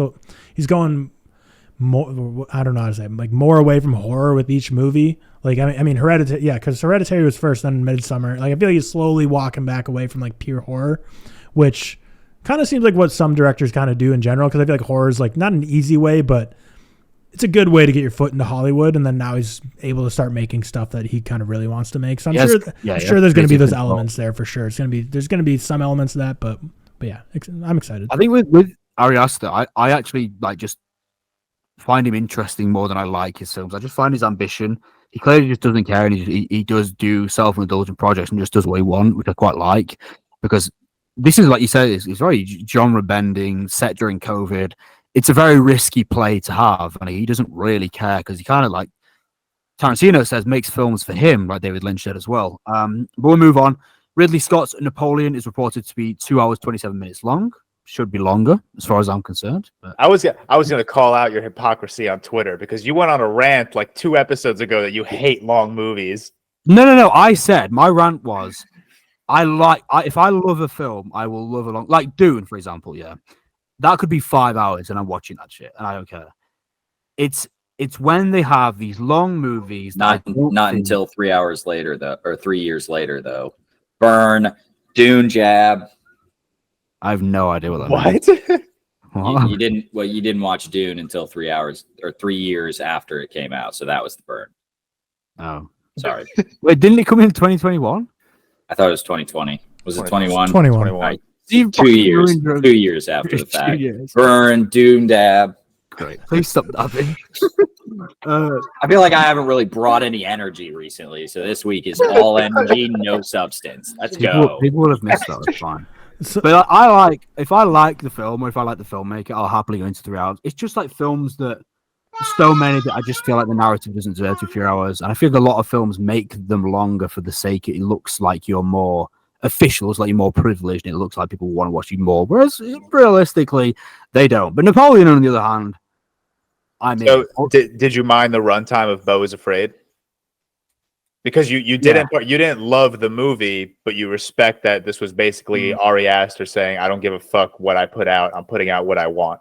I think I respected Beau is Afraid more than I enjoyed it, because the last kind of like 45 minutes were definitely a drag. I really loved the first hour and a half of Beau is Afraid, and then it really started to get a bit much for me from there. But again, I think Beau is Afraid I need to rewatch. I think that's a film I have. Yeah. more than once. It's a I want to rewatch, especially after Tyler rewatched it and raised it. Yeah, Did you raise your score, Tyler? Yeah, I raised it like a lot. I went from like 6.2 to like an 8.4. Yeah, but so when Napoleon's runtime was released on Twitter, I saw a lot of people quote tweeting about the runtime. Were people upset that it's too short or too long? Well, I think that Ridley Scott is a funny one because his past couple of films he's obviously did. When was House of Gucci, which I didn't watch? When was that? 2018. I'm going to throw that out there. Just going to guess. I think it was more recent. I feel like it was more recent. I'm not too sure. He did Last Duel as well, which was like 2019 or something like that, and Alien Covenant, etc. And a lot of people haven't liked his recent work, especially with a lot of them being quite long. I'm going to guess that some people were complaining, given that a lot of people don't like Ridley Scott's recent projects. But then there might be people like me who actually wanted it to be a little bit longer because of how in-depth it is. Well, and so this is... It's a weird thing to complain about, though, isn't it? 'Cause it's not like crazy short, but it's not crazy No, 2 long. hours 27 is not that long. And Napoleon, the original Napoleon came out in 1927, and it's a 5-hour movie. So, like, I was like, when I saw 227, I was like... I think that's a miniseries. I think it's a miniseries. Okay, well, 1927 is like 5 hours long of content. So the fact that, like, this is coming out, I was, like, expecting to be longer than 2 hours 27. Like, I was kind of surprised. I was. Yeah, it's interesting. We'll move on to, obviously, the nerd news of the week as well. The main one being the Superman and Lois Lane casting. David Corenswet and Rachel Brosnahan, I guess. I don't really know who she is, cast as Superman and Lois Lane. I didn't really have many thoughts on this. I just wanted Emma Mackey to cast Lois Lane. But again, I don't know what a Lois Lane is like. I know people are quite happy about David Corenswet. Obviously, Nicholas Hoult missed out again. Unfortunate. George, you're a resident like DC guy, I guess. What are your thoughts on the casting? I like this casting. A good chunk. I think David Corenswet has the looks. I can sit here and tell you he has the acting chops. The only thing I've ever seen him in is Pearl, so I'm not gonna like. He done mostly TV today. Yeah, he's done some other TV stuff. So I'm not gonna like gas up his acting ability, just because I don't really know it. But I think he has the looks. I'm sure we've all seen the pictures of him and Cavill side by side. He literally looks like he could be Cavill's younger brother or son. So I do like that. Rachel Brosnahan, I think she's a good casting.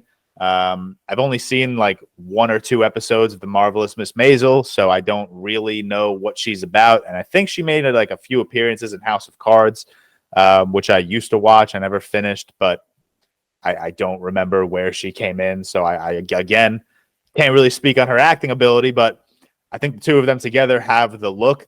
I think it's hilarious that people haven't learned yet. You know, Heath Ledger, Joker, he was cast, he got ripped on, gave an all-time performance. Christian Bale, he was cast, he got ripped on, gave a great performance. Robert Pattinson, he was cast, he got ripped on, gave a great performance. I love that people. What were Christian Bale's movies before before Batman Begins? Like American Psycho, The Prestige. How do you watch American?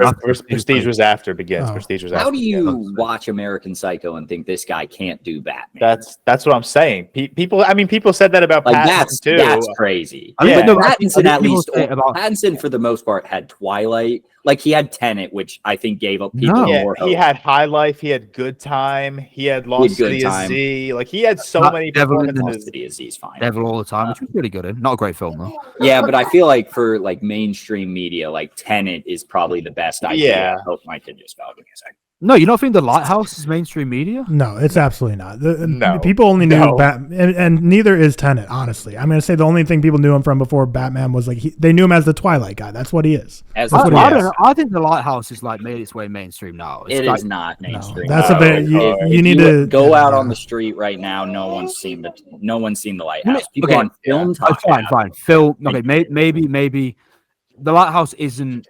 Maybe I'm speaking from a film sense, but The Lighthouse isn't exactly a niche film from our. You have to put it this way, Seth. I posted the other day. I posted a TikTok video. Oh yeah, I saw the comment. Have you heard of The Lighthouse? I posted 5 perfect movies, and it was like Lady Bird, Inside Llewyn Davis, A Silent Voice.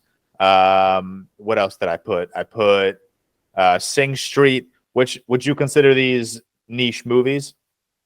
Or well-known movies. I'd consider a couple of them, like Sing Street. Like I'd consider those more well-known movies. Yet I got a million comments, people saying, bro just picked 5 random movies out of a hat that no one's ever heard of. I am telling you, I random, see what you mean. like people on the street see like 3 movies a year, and it's Prisoners, Interstellar, and like Hereditary. I don't even know Prisoners. Prisoners is honestly might be too deep of a cut for a lot of people. That's probably true, but I just asked Emma is married to a guy who talks about movies for 28/7, and I asked her if she knew what The Lighthouse was, and she said, "I think I might." And so she's a horror person. I guess it's not really horror. Yeah, but I'm just saying, like, people do not know like movies that we think are pretty basic. The reason that like I would thought it was because I know it has like a million logs, but it is letterbox at the end of the day. So it's like. Okay, not only film people use Letterboxd, I guess. It's known in the movie community. Okay, I'll retry. I don't think it's niche anymore in terms of our sphere. I think it's a very commonly known film. But yeah, I see what you mean. Any other thoughts on the casting at all? Do we like it? Oh, it's great. Awesome. Yeah, cool. Good casting. Yeah. Should have been Peak James Gunn greater than Zack Snyder. Stop. You're so goddamn lost. No, actually, I take that back. All right. I was going to say every single James Gunn superhero movie is better than every single Zack Snyder, but I think Man of Steel is better than Guardians 2. No, Dawn of the Dead is better than Guardians 2. Just for a lot is better than Guardians 2. Guardians 2 is such a bad example. That's his worst movie. That's why I said. Well, yeah, but I think every other movie that he's made, or every other superhero movie, is better than every other Zack Snyder superhero movie. Well, then you are lost. That's not true. Guardians 1, The Suicide Squad, and Guardians 3 are all better than None of those are better than Justice League or Man of Steel. All right, sorry. Or Watchmen, for that matter of fact. Oh, did you watch? I used to watch that shit. Watchmen is so fun.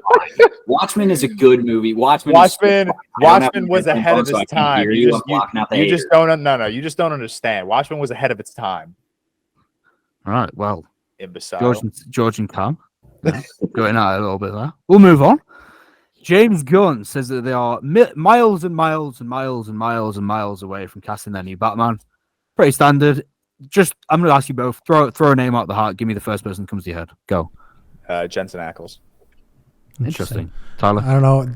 You said first name that came to my head and it was George Clooney. I don't want that, but that's the first name that's associated with Batman thanks to The Flash. I really thought you were about to say George Carmi and gas me up like crazy.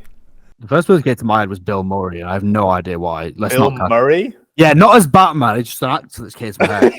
Can you imagine? Going by my rules, George, I have to choose Bill Murray. So Bill Murray might be next up to play Batman. Who knows? Imagine a Wes Anderson Batman movie starring Bill Murray. Let's not. and then Timothy Chalamet as Robin.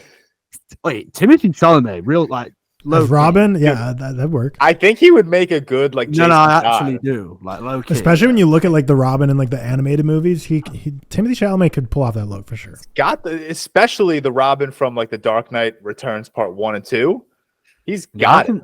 I can understand that. Like he's got the look. Yeah, maybe Nicholas Hoult will try out for this one again. I hope not, man. I feel bad for him. Great guy. I do feel bad for him. It makes sense, though, to be fair. I see Nicholas Hoult as more like a villain, to be honest, in one of these films. I can just see it. I see that like story on TikTok about him losing all these big roles. Like he lost 2 big roles. But I see it like once a week, and I'm like, God, this poor guy. Just give him I would cast him as Lex Luthor. I know the news we're about to get to about Alexander and Bill Skarsgård. I wouldn't mind him as Lex Luthor. My question to you is, I was going to ask this, I completely forgot, so it's a good job, like George bringing it up. Do you think it's a good idea that they put out all the actors that was doing the screen tests and they were continuously updating and stuff like that for their careers? Do you think that's a good idea? Repeat that? So obviously they were putting out, the actors who were doing the screen tests, people who got cast, and they were, naming names of several actors who were doing the auditions, whatever. Do you think that's a good idea for the actor's career that they're publicly disclosing this information so many times over and over again? Do you know what I mean? I don't think it hurts the actor like if they don't receive a role. Like Cillian Murphy, like everyone knew he wanted to play Batman in the Dark Knight trilogy, and obviously that didn't like hinder his career. Yeah, I mean, if anything, I think it hinders a career more when you play a superhero because then you just get typecast in that role. Yeah, but you make a bag though, don't you? You do make a bag, yeah, which is why I'm really pushing to be. I would sell out so hard. I would sell out so. I don't blame these actors for doing it because not even a little.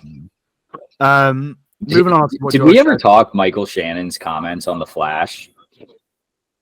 No. Where he basically said like he didn't care for filming The Flash. He said like these multiverse stories are basically just people pushing hitting action figures together. Like after filming The Flash, he was like, "Yeah, that sucked." He's like, "I didn't do anything. I was in front of a green screen," but he also got paid probably, so it's cool. Yeah, he only got paid a lot, and he barely said anything in the film as well. Moving on from what George said, Alexander and Bill Skarsgård are both in the running to play Lex Luthor. I know that George, you mentioned you would have potentially Nicholas Hoult playing him. If you had to choose between Bill and Alexander, who are you going to pick? Probably Alexander. Interesting. I like Bill as an actor, and obviously he just came off of John Wick, so like he's very well versed in playing. He's very typecast as a villain now, I feel. Yeah, but like the character of Lex Luthor just needs to be like this strong, brooding force, and I can't see Bill pulling that off. We just saw Skarsgård do that in no. The Northman. Oh! I thought you were still talking about Bill. But yeah, no, I was thought Alexander do that in the Northman. Lex Luthor's not like a menacing villain. He doesn't have to be a Northman guy. He has to be like a smart guy. Just watch Succession season 4. Alexander Skarsgård's he's literally playing Lex Luthor. He's amazing. I'm also from what I've seen, I think Bill may get the role, but I also don't know if I trust half the leaks I see anymore. Is it just them two in the running, or is it like several? Yeah, people? I'm sure there's more, but I'm sure there's more, but I think they just wanted to have fun and like say like, hey, both these brothers are in the role. Get Stellan up in here. Get Stellan. Yes, bro. Yes. Stellan. He's the guy. He would be great, man. He just plays the so much. what is it? Is it? He's not House Harkonnen. Yeah, he's the Baron Harkonnen. Oh, Harkonnen. Okay, yeah. Well, he can just play that lizard man as Lex Luthor. Just get. Finally, before we go on to what we've been watching this week, Marvel have done the classic, including skulls in nationwide broadcasts and stuff. Do you think that's classic? I think that's fun. I think it's getting overdone. It's been done before. I think it's fun for this show because it's like them taking over the world. Why world. didn't they do this before the show came out? They did. Did they? Yeah, so like they tweeted like a picture of the Guardians of the Galaxy. No, not this specifically. But I tweeted mean this thing though. I mean like this thing. Well, I think you got to build hype for the show like throughout the series. This is Secret Invasion also was like the second lowest watched Disney Plus show. That's kind of crazy. Is that because there isn't like a main superhero? Do you know what I mean? Probably. Like a Loki or a Wanda or whatever. But it's like so it's only second to She-Hulk. But I think like Miss Marvel was above it. I think this is good fun for this show. Like I also like when just movies do this in general. Like Smile was fun, but did you guys see I made a video on it and I googled like if anyone's watching this and they're like there's a green weirdo on my screen, they're gonna Google like green weirdo on TV and nothing comes up, or like green thing on TV, nothing comes up. They're not going to know what a scroll is, but you Google. I didn't really know what a scroll was. Yeah, exactly. Like if you Google like Smile baseball game, like Smile pops up, but and maybe weird green guy on the news. Weird green guy on news does not pop anything up. I do think it's getting a bit overdone, but yeah, I kind of get it. It's good marketing. We'll move on to what we've been watching this week. George, I'm going to start with you just because you're the first name on the sheet. So I just opened Letterboxd so that I could tell you what I've been watching lately. First review that comes up was Josiah's 1000th movie logged on Letterboxd. What was it? Take a wild guess. Was that something with him in mold? It's the Human Centipede. Oh, really? That's interesting. What a pick! What a pick! But no, I've been crossing a shit ton off my watch list this week. Actually, I'm pretty proud of myself. Definitely a big watch list week. I watched Adaptation, the Nicolas Cage starring Spike Jonze movie. I think that was a really good film. A lot of deep dive on anxiety and just what that could do to someone's mental health. I rewatched Frances Ha, which I seem to be doing a lot. And that was the third movie of a triple feature. I started that night watching Harakiri. Yeah. It was one of those days where I got home from work early. I showered. I didn't want to go to the gym, so I made dinner. And like by the time I was like wrapped up with like all my evening shit, it was like 6 o'clock. So I was like, all right, let's start Harakiri now. Finish that by like 8:30 maybe. Loved Harakiri. We'll talk about that in a few days on a real quick. Then I watched Event Horizon. Shout out the notorious Byron for that recommendation. 9 years. It's a good film. I really liked it. It was. I thought it was going to be more of like this epic space movie, but it ended up being more like Gattaca or Sunshine, where it was just like a very intimate and personal story. Yeah. And then I wrapped that movie up, and it was like, I don't know, close to midnight. I actually left my apartment, went on a walk, came back because I couldn't sleep that night. I don't know why. And when I came back, I couldn't sleep, so I watched Frances Ha, which I just good short loved. film as well. Short runtime. Yeah, it's like, what is it, 70? Yeah, 85 minutes. Good film. So it was a quick watch. So that was a weird triple feature night, going from Harakiri to Event Horizon to Frances Ha. 3 completely different vibes. I watched Kill List. Shout out. Yes, Seth. I've been suggesting that to you. Like you have been suggesting that to me for a while. I'm really happy with it. I'm really happy with the. What did you think of the ending? I texted you and I think you were asleep, so you may have missed my text. I expect like when it comes to like these like folk horror movies, like some shit's gonna go down. That is not what I thought was gonna go down. No, it's crazy. Because like the movie does such a good job at like building tension. So like the entire time the movie was going on, I was like, okay, something's like gonna happen. Like this movie isn't as simple as just this man losing his mind. Like there's something in the background that's gonna like add to that. So when we got to that ending, I was like, wow, what a way to end this fucking movie. I think it's like more people need to watch it. I think it's really good. I think it was very solid. I gave it 4 to 5. I really enjoyed it. I also watched the new DC animated movie, Batman: The Doom, that came to Gotham. It was okay. I'm halfway through that. It was okay. It was a very interesting story. It was a very interesting direction to take Batman. Definitely one of the weaker DCAU movies. This feels like so I'm halfway through it, so I'm not going to mention it, but it feels like a Constantine story. Yeah, a little bit. Right? It doesn't feel like a Batman story. It's very mystical. Like maybe like Batman could be in it, but I don't know. It's very mystical. It's odd. Yeah. Wait, it's not a Batman film. It is a Batman film. No, it is, but it doesn't feel like one. Who voices a Batman now? I mean, it's not a set guy. This one was David Giuntoli.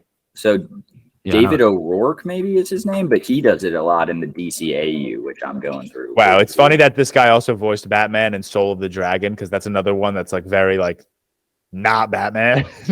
Interesting. And then I watched where am I? I watched Sorcerer, 1977. Oh really, man, love that one. Yeah, who directed that? The William Friedkin guy. Yeah. The Exorcist guy. Yeah, really like that. And then I dipped into the like early 2010s apocalyptic movies in Maze Runner and Divergent, and they were both just okay. I've never seen Divergent. I've seen the first Maze Runner, and it's fine. Yeah, they're fine. They were both fine. Yeah. I know you've been ticking off like loads of these animated DC films, like loads of them at the minute. Yeah, so I'm almost done with the DCAU, and how many films is there? It's like 20 maybe. It's like 20 in a span of like 4 years, so they were kind of cranking them out. But maybe it's less than 20. I don't know, but it feels like I've watched that many. Other than the Flashpoint Paradox, which starts it off and George loves and I love, and I think Tyler watched it and really enjoys at the very least. That's like a 4.5 out of 5 for me. I really love it. I haven't gotten like over like a 3.5 out of 5 from any other DCAU movie. And like, I enjoy the stories they're telling in the sense that they're DC movies, but like, they're just not executed all that well. And the name's Jason O'Mara. He plays Batman. And sorry to shit on him, but I really dislike his Batman. Like, I think it's really, really bad. And it kind of takes me out of a lot, especially when like Batman is like the centerfold of this DCAU. And it also like weirdly intertwines. Robin is extremely like in this centerfold. And I don't know. It's all fine. I haven't gotten to the good ones, allegedly the good ones. But they all have like the same exact letter score of like I don't know what the hell just happened. I don't know if you guys just heard a loud, oh, it's my dog. Great. But I don't know. They're all fine. I also, I got food poisoning. Forgot to mention that. And like what I've been doing. Echo, please. So I got food poisoning. And so I grinded through The Nice Guys, Pitch Perfect, and Jurassic Park 3. When are you going to stop being a coward and give Pitch Perfect 5 stars? I have to be respectful to the movie community. I know it's not. No, you don't. You say you love it. Give it a 5. Oh, sorry. Thank you. Yeah, I got food poisoning this week. Forgot to mention that. That sucked ass. I was up all night. And then I had a presentation the next day with like a person very, very high up in our company. Had to miss that because I literally got to work and yacked in the parking lot. So that just really sucks. But I mean, I'm about to move jobs anyway. So I guess that worked out okay. Yeah, but that's what I've been watching. DCAU and then that. And then obviously Harakiri or how is it pronounced? Harakiri. Well, this is probably my least liked review. I ever. hated your review for that. I gave it a 94 out of 100, and I put both Spider-Verses are better than this. It's such a weird comparison. Yeah, I know it's a horrible comparison, but I think it was just funny because I really did like the movie. I think is it because of the number one thing? Is that why you said it? I just thought about it now. Yeah. Because I saw it was number one, so I had to put that in there. I thought you were just doing a random. Like I get more likes on like a random review of a DCAU movie, but I got 3 likes on that. Like no one was a fan of that review, which is fine. It was just I just liked it. Thank you. 4 likes. I'm not liking it. And then I'm halfway through that Batman movie, which feels like a Constantine movie. Cool. Playing a lot of COD. Nice. Well, if you'd invite me, I'll play it with you. But anyway, Tyler, what have you been watching this week? Yeah, I've been watching a pretty diverse selection. So last Sunday, after editing the pod, I watched a lot of movies. I watched Ready Player One. Liked it a lot when it first came out. Didn't love it as much. I still like it. It's not a bad movie. But I've read the book like 3 times. I just really love the book. So I just think for me that just lowers the movie, which is just something you can't really avoid. It's a lot of people deal with it when you read a book and then watch a movie based on it. Seth, I watched The 400 Blows. Very good. Then I went right into. I didn't see a review of that. Interesting. Yeah, I mean, it was on Sunday when I reviewed like 4 movies back to back. So it probably got lost in the sauce because I went right into Rosemary's Baby after that. I still haven't seen that. That's been unwatched for like 7 years. I'm not even joking. It was quite good, honestly. Like Roman Polanski, shitty dude, but makes good movies. Yeah, it's a shame that he makes really good films, isn't it? Or he made really good. Yeah, and then I finished the night off with Shiva Baby. We've been talking about a lot on the pod recently, so gave it a watch. Just still so weird to me that Rachel Sennett's not Jewish or bisexual. She's not bisexual either. I know. Yes. Which, like, I don't know. The Jewish part almost like rubs me more the wrong way because it's like every role she's in. That's like what she like. It's like just weird. Like she's just that's her thing.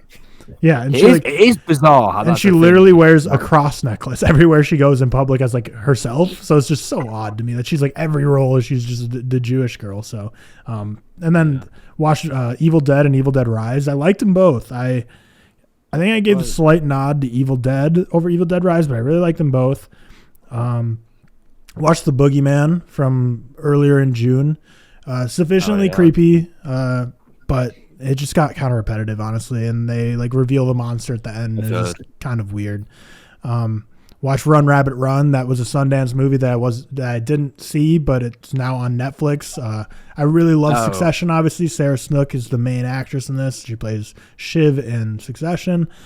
She's gonna be doing a one-man show also in London, so I might need to go over to London to see that because I really enjoy her as an actress. But Run Rabbit Run was just like so repetitive, man. Like it was like kind of like The Boogeyman, honestly, in terms of like it was creepy, but it just went on and on. So it's on Netflix if anyone wants to watch it. Basically, she has a daughter, and her daughter starts like not being possessed, but like she starts saying like she's someone she's not, and it's creepy and weird, and you're wondering what's going on, but it's just kind of boring, honestly.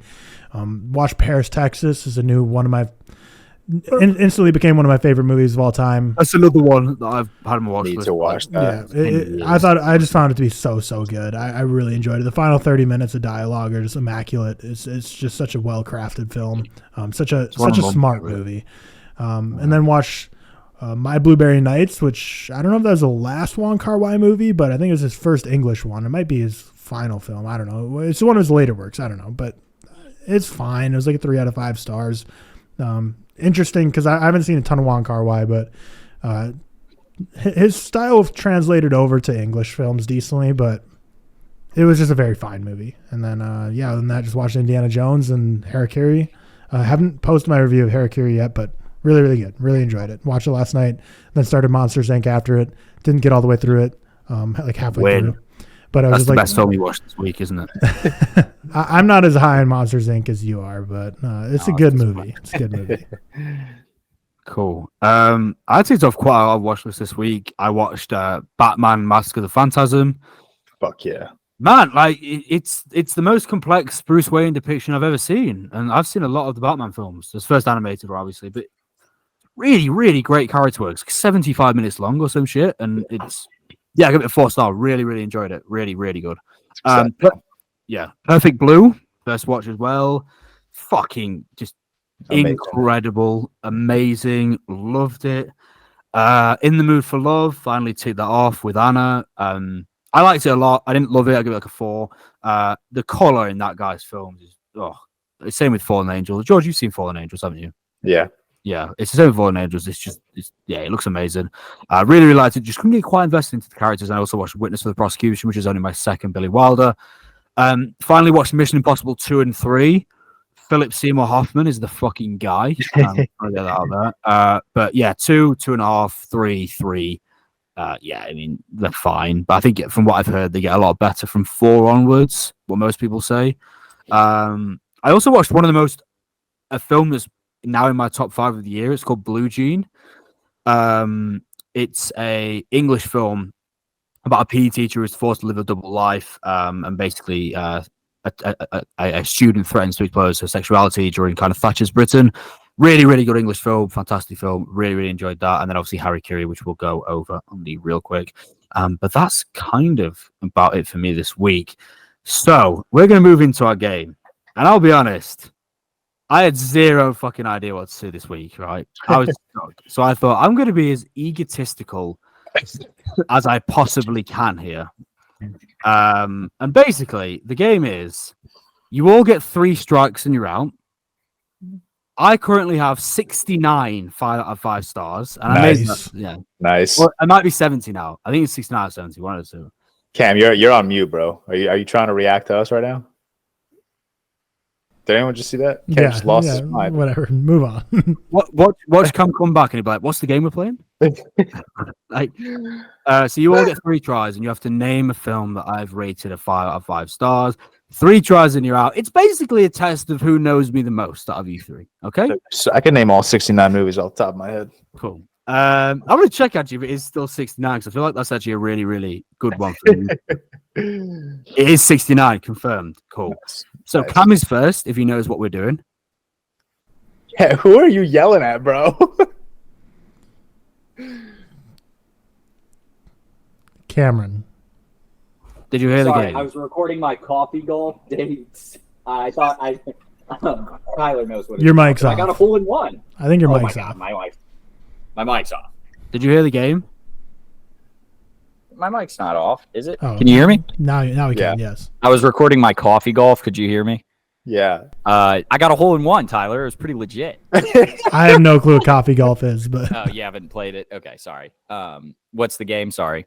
I told you. I said that he would do this. I know. I'm annoying, No. but I didn't realize we were doing this. I'm this not quick. I defending had to Cam in record the my comments TikTok. this week. Anyone All who right, hates on let's go. Cam, I'm gonna thumb up your comment. If you're going to Basically, shower. you're taking it turns. I'm picking your 5 stars. I got it. So you do know the game. Yeah, I was listening. I just wanted to be annoying.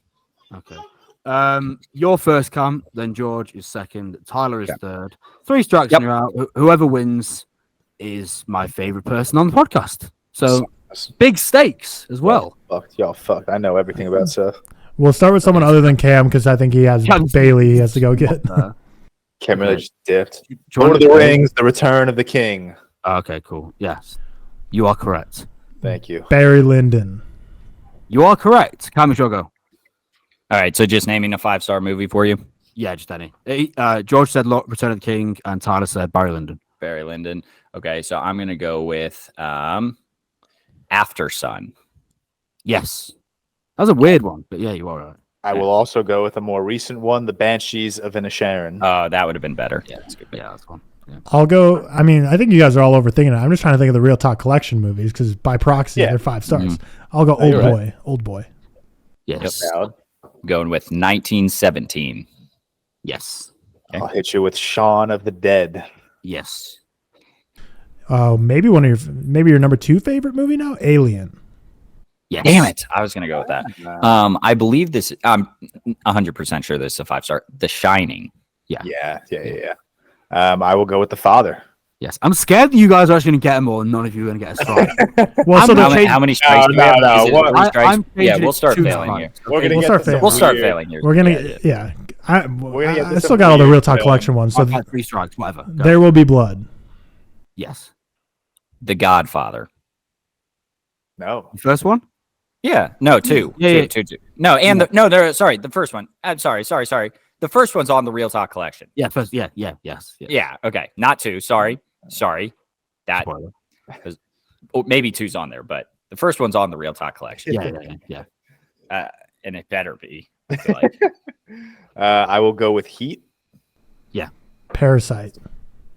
Yes. Ooh. I'm gonna really piss Holy. myself off because you just watched this, but I think you gave it a 5 out of 5. 7 Samurai. Yeah. Yeah. Yeah. I thought you were going to say Harakiri. Okay. Nope. Interesting. Nope. Yeah, cool. I gotta let my dog in. I think it's Is it George. me or Tyler? Yeah, Oh, sure. I may be overthinking this one. Whiplash. Yeah, it's on the collection. Did on the you? collection. Oh yeah. I'm not thinking about the collection right now. I gotta think. that's the That's not easiest the way. easiest way to start, isn't it? Yeah. I know it is, but I'm just not thinking about it. Yeah, Spirited Away. Yes, of course. Is that on the collection? Yeah, Wow. Is it? I didn't actually know that was on the collection. We're fucking geniuses. Yeah, it's crazy. We'll just stall a second. How's everyone's day going? That's pretty good. I'm tired, man. Yeah, same actually. UFC Yeah, tonight. Alright, my bad. we said What did I miss Spirited here? Away. Spirited Away and Whiplash. And Whiplash. I believe this is still your only 5 out of 5 comic book. And sorry, I have to deal with like family things right now. My son's crying and You're good. animals. The Dark Knight. Yeah. Still 5 out of Oh, 5. that is a 5. Interesting. Yep, Yeah. I was pretty sure it was. That's 1 5 out of 5 away from the Real Talk collection. Is it? Oh yeah, it's hard for half. Empire I Strikes Back. will. Oh, another one I think I might be overthinking. I don't know if you have it at a 5 out of 5, but the 400 blows. Yes, I do. Dude, interesting. Have you guys been checking this? No. Hell, I man. think we know you pretty well, but No, I we like this know game you. a lot. I like I'm this game. surprised we haven't said one movie yet. I No, think I know which one. I Are you just- talking about Shaun of the Dead? No, I said that. Okay. I said that. George said. I feel like he probably has all the Cornetto trilogy, but I'm not going to risk it. I know for a fact you have all the Lord of the Rings trilogy, so I'll go 2 Towers and shit. I just gave away one more. Yeah, for something no, else. I was That was just obvious. thinking that I too. thought I you was were gonna just go thinking that that way. too. Fellowship. I was just Yeah. thinking that too, but I was hoping. Yeah, I'm with you. Yeah, We didn't say that, which is odd. yeah. That's Um, weird. That'd be the first 3 that you said just in a row. To be honest, I know you have Cinema Paradiso at a 5 out of 5. I do. Okay. I do. I feel like of all your 5 out of 5s, that's the one you talk about the least. Probably is. So No, there's a few like, older ones. Yeah, there is. We're probably like halfway through the 69, so it's going to get a little more dicey. So I I have know, absolutely no idea. I know for a have no fact you have Before Sunset because you get upset every time I talk about it, and I don't say I have it at 5. Yes, I do have 4 Sunset. Yeah, it's good. That's a good guess. It's a good guess. That is a good guess. What did you say, George? I said Cinema Paradiso. That was my Oh last. yes, Yeah. Cam, so what- Cinema Paradiso, and Before Sunset. That's the 2. Did Tyler get that right? Yeah. Yeah. Okay. Give me a sec. I haven't been. Oh, was Goodfellas said? No, but it is 1. Ooh. That You're actually going to sweep. You're going to sweep, and this is going to be so. Yeah. good. That's awesome. How many have we gotten versus I how many are left? I have That's what we absolutely no counted. idea. I'll be I honest. love this. I love this. Keep going, fellas. Yeah. I'm pretty sure you have this at a 5 out of 5 because I'm pretty sure I'm the only one that keeps it off the Real Talk collection, and it's about time. Yeah. I do. Cam also but I does have don't it at have. 5. I don't have. Oh, it. you okay? I'm There's surprised. got to be. I'm surprised we haven't said one movie, but I really don't. I think know. I have a good one. Oh. I think I have a good one. Definitely Surprising. 2001: A Space Odyssey. Is that what you're thinking? Yeah. Okay. All right. I think this is your highest rated Scorsese, if I'm not mistaken. Actually, I'm going to go safe. I'm going to go with Taxi Driver. Yes. Okay. Both of those statements were true. I'm pretty sure. That's his highest Scorsese. Oh, I think he has No, one yeah, higher. I it's think he not. has one higher. I don't. Bailey's eating my mic. I'll be surprised if you don't have at least one Mads movie at a 5 out of 5. So I'm going to take another round. You are correct. Yo, yeah, great pick. You are correct. Yeah, why are you guys? I thought you'd like struggle after like 10. I mean, No, we're not, trying- at least all the I- viewers are getting to know your taste. We're still missing like weird 60s and 70s movies. Yeah, maybe. No, I don't know. You know, There's got to still be Real Talk collection movies. I'm forgetting. Have we said Schindler's List? No, No, but that is one. Okay. That is one. Really? Well, as in It's on the collection. Yeah, Yeah. it's on the collection. Yeah, it's a Firefly. Shit. Yeah. Man, I think just because I've made the I made the graphic. Maybe I just have Yeah. the Real Talk collection Yeah, way I more don't locked know in my the brain. collection. No, Because Yeah, I have it it's locked in here. than us. I think Schindler's you have the is by collection far and more away locked my in than us. favorite. Spielberg. Uh, I think Firefly. I'm trying to think of the collection now. It used to be one. I'm going to throw this out as a fun fact about Seth, but Everything Everywhere All at Once used to be a 5 out of 5. It's now 4.5. Don't count me down. I need to think for a sec. Need to think about my king Seth. I'll take it. Shit, guys. Shit. Okay. I don't know if this might be the first miss. In Bruges.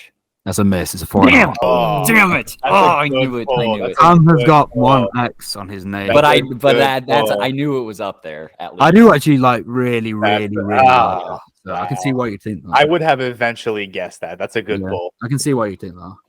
I'm gonna go with. I don't know if it's your highest rated A24 film, but I know it's one of your favorite movies, First Reformed. Yes, it is my highest rated 24 film. Okay, I didn't know if you had that or After Sun or Moonlight as 1, 2, and 3. Not to flex, but as the resident Real Talk collection guy, I got like 6 more on the Real Talk collection. I've locked in my head right now. So just so you two know, I have like 6 more rounds of this smooth sailing. Listen, I'm locked. I already got one. I got my next 4 picks. Okay. The That's Social Jimmy Yellow. Network. The Social Network. Yes, That was not one of my picks.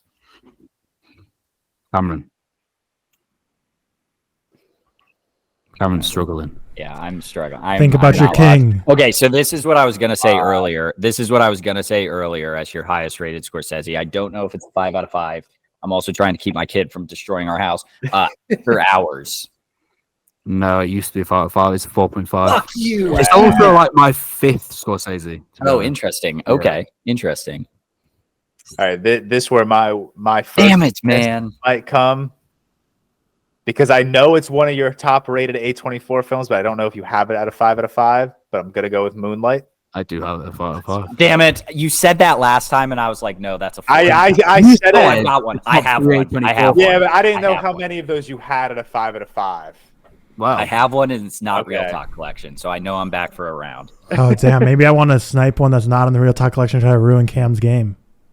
Look, he doesn't know the ones that are on the ReelTok collection. Yeah, so you might as well just keep going with it. I'm just keeping myself alive another round. If you've got 5 more, you're chilling. I'm gonna pull one off not on the Real Talk collection. Hopefully it ruins Cam just to be fun. But I swear there's your number one Pixar's Ratatouille. Yeah.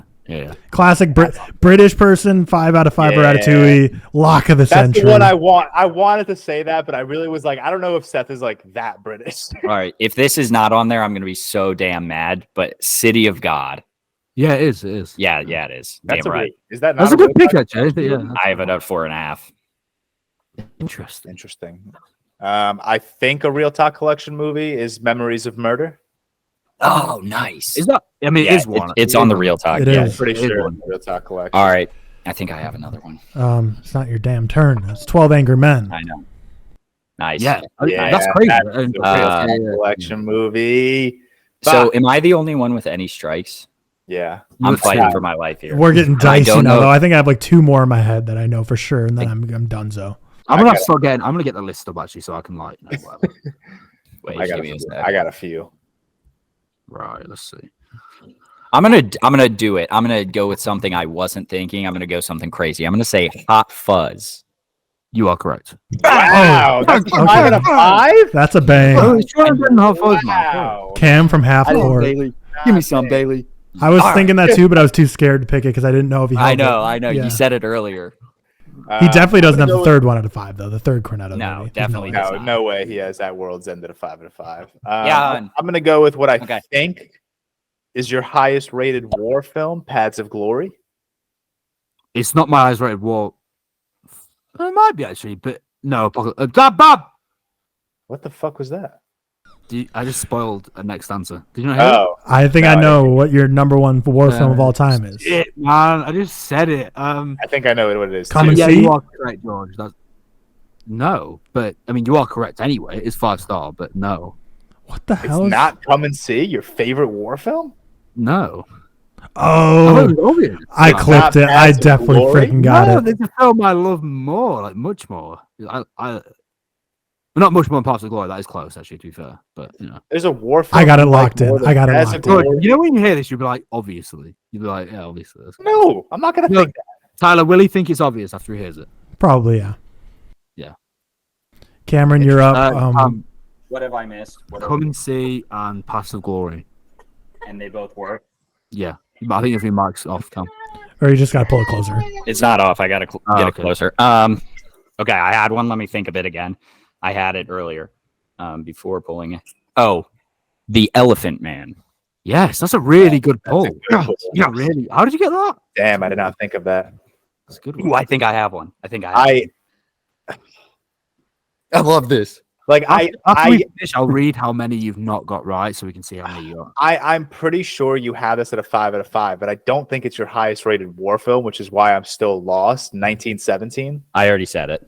Oh, It's we on the said ReelTok 1917? collection. It's not I my said favorite it. war film either. George, what are you doing? Like, Dude, what is your favorite Oh, war I've got film? it. I've got It's it. not Apocalypse Now.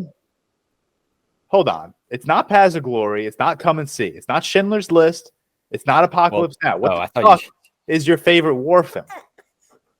I thought I don't Apocalypse know. Now hasn't been said yet. That's what I was thinking in my head. Shut up, Tyler. Shut up. Shut up, is man. is it Apocalypse Now? Damn it. Oh, Oh, I'll go damn it, Apocalypse Tyler. Now. The way George said that, I thought he was saying like if someone already picked it. I was like, I oh know. shit, I didn't know someone already No, picked it. I that's didn't- always my favorite war film. I did always. not think you had that rated. No, I love. Who holds that back from the ReelTok collection? I need a pause. It's on the ReelTok collection. Is it? Oh my god! I'm so lost right now. I did not think you had that at a 5. I thought I was losing my shit for a Nah, second. no, that's like it's in my like top 15 ever Oh, films and I fucking love Fuck it. me! I did not know you held that highly. Yeah, I mean, I'm very happy about that. No, I'm yeah. surprised you didn't get that, George. Actually, I'm looking at my 5 stars. There's a few here that you guys are like fucking missing. Big time. There's one I'm shocked we haven't said, and I will finally say it next, unless There's Tyler a fair few here. or Okay, Cam well- say it. I have 2 more ReelTok collections in my head. So I'll get those out of the way. The Shawshank Redemption. Yes. Interesting. It was Apocalypse Now and Sorry. Shawshank Redemption. Bad podcasting, everyone. Sorry, I'm trying to balance a lot of things. You're good. What was said? Apocalypse Now. Shawshank and Apocalypse Now. Shawshank. Okay. Persona. No, that's the one I was gonna say. Yeah, that's a great I can't. Oh, I thought you were believe- saying no as if it was going to be a 4.5. No, out of no, 5. I was like, saying wait. no, like that was gonna be my next pick, and I can't believe that's how long it took one of us to say that. Yep. Yeah, Um, that's an interesting one. I don't think this is a ReelTok collection movie, but The Thing. Have we said No, that? do you know when I said, George, there's one that I It's a think 4.5. you should start. It's a That 4.5, was- isn't it? No, I love the thing. Oh, damn, Yeah. I thought you changed it. Maybe George changed No, it. I ain't changing the thing, No, boy. I'm That's a not changing 5 that. for me too. Maybe Jane. Someone changed it to a 4.5. I swear. Maybe I I'm love crazy. 5 for Okay. me, too. Okay. Okay. I I love- thought of that earlier and just missed, I guess. That's one. All right, this is the last ReelTok collection I have in my head. So after this, I'm free balling it. But One Flew Over the Cuckoo's Nest. Yes, obviously. I think that's crazy. You guys think of that earlier. I think there's one more real. I don't know. I Oh, don't. I'm know. sure there is more, but that's the only Okay. one I had in my head. I don't know our own. I don't fucking- know if there is, to be honest. I don't think there is. This is Bad day to not be wearing that hoodie. I just flip it Okay. around real quick. I think I think this is a ReelTok collection and we haven't said it. Goodwill Hunting. Yes. Oh wow, yeah, totally forgot about that one. Come on. I also think this is a ReelTok collection. There Will Be Blood. We already I already said said it. it. I already said that. Oh fuck! I hate my life. I'm not paying attention. There was something you watched recently for the first time that I know you gave a 5 stars, and maybe not recently, but within the last couple of months. I know it's been on my watch. Do the Right Thing. Yes. That's, a Nice. good pick. That's a really good That call. has been, Good call. yeah. That Yeah. that That's was a a Spike recent Lee watch, movie? right? Yeah. Yeah, Spike Lee, yeah. That's Yeah. a good pick. Yeah. I That was quite recent. It was like 3-4 months ago, I think. Yeah. I also think we're missing one horror movie, but I don't know if you have it at a 5 out of 5. I think we're missing. Two horror movies actually. Probably Blair Witch Project. Yeah, I love that yeah, shit. I'm sure. Do you? Okay, this is probably gonna be my first miss. Monsters Inc. No, 4.5. That's an interesting. Yeah. Well, Here- I here's was a- going I get based off why. of like when I said I was watching it, and he I like get reacted so why. positively to it. Here's So- a pick, and I don't know if it's correct, but I'm going to throw it out. On that same vein, Toy Story. No, so you're out, Cam. That's unfortunate. Really? So all the Toy Stories, all three of the first 3 are all 4.5 for me. They're all very close. Horrible together. take. Horrible take. What do you mean? They're all I'll be so 4.5. upset if Ratatouille is your only 5 out of 5 animated movie. No, because we had Spirited Away. Oh yeah, Spirited Away. He did not give Perfect Blue Damn a it. 5 out of 5. I know. Damn it! So I wish I Tyler won has out. I want one to play for strike fun. and I'm so George bummed. has 0. Yeah, I don't think he gave one of the horror movies. This might be my first out. Texas Chainsaw Massacre. You are correct. That's a really You really had that a 5. Okay. Yeah, no, I love that film, man. You posted a video recently about it, like praising or you mentioned it. It was somewhere. it was in your scariest movies, wasn't it? No, but that wasn't really me. no. No, I did do it. I watched thought it you again a mentioned few it. months ago and mentioned it then. Maybe that was that. Or maybe it was Damn, in I'm a- going to look at your letterbox now that I'm out.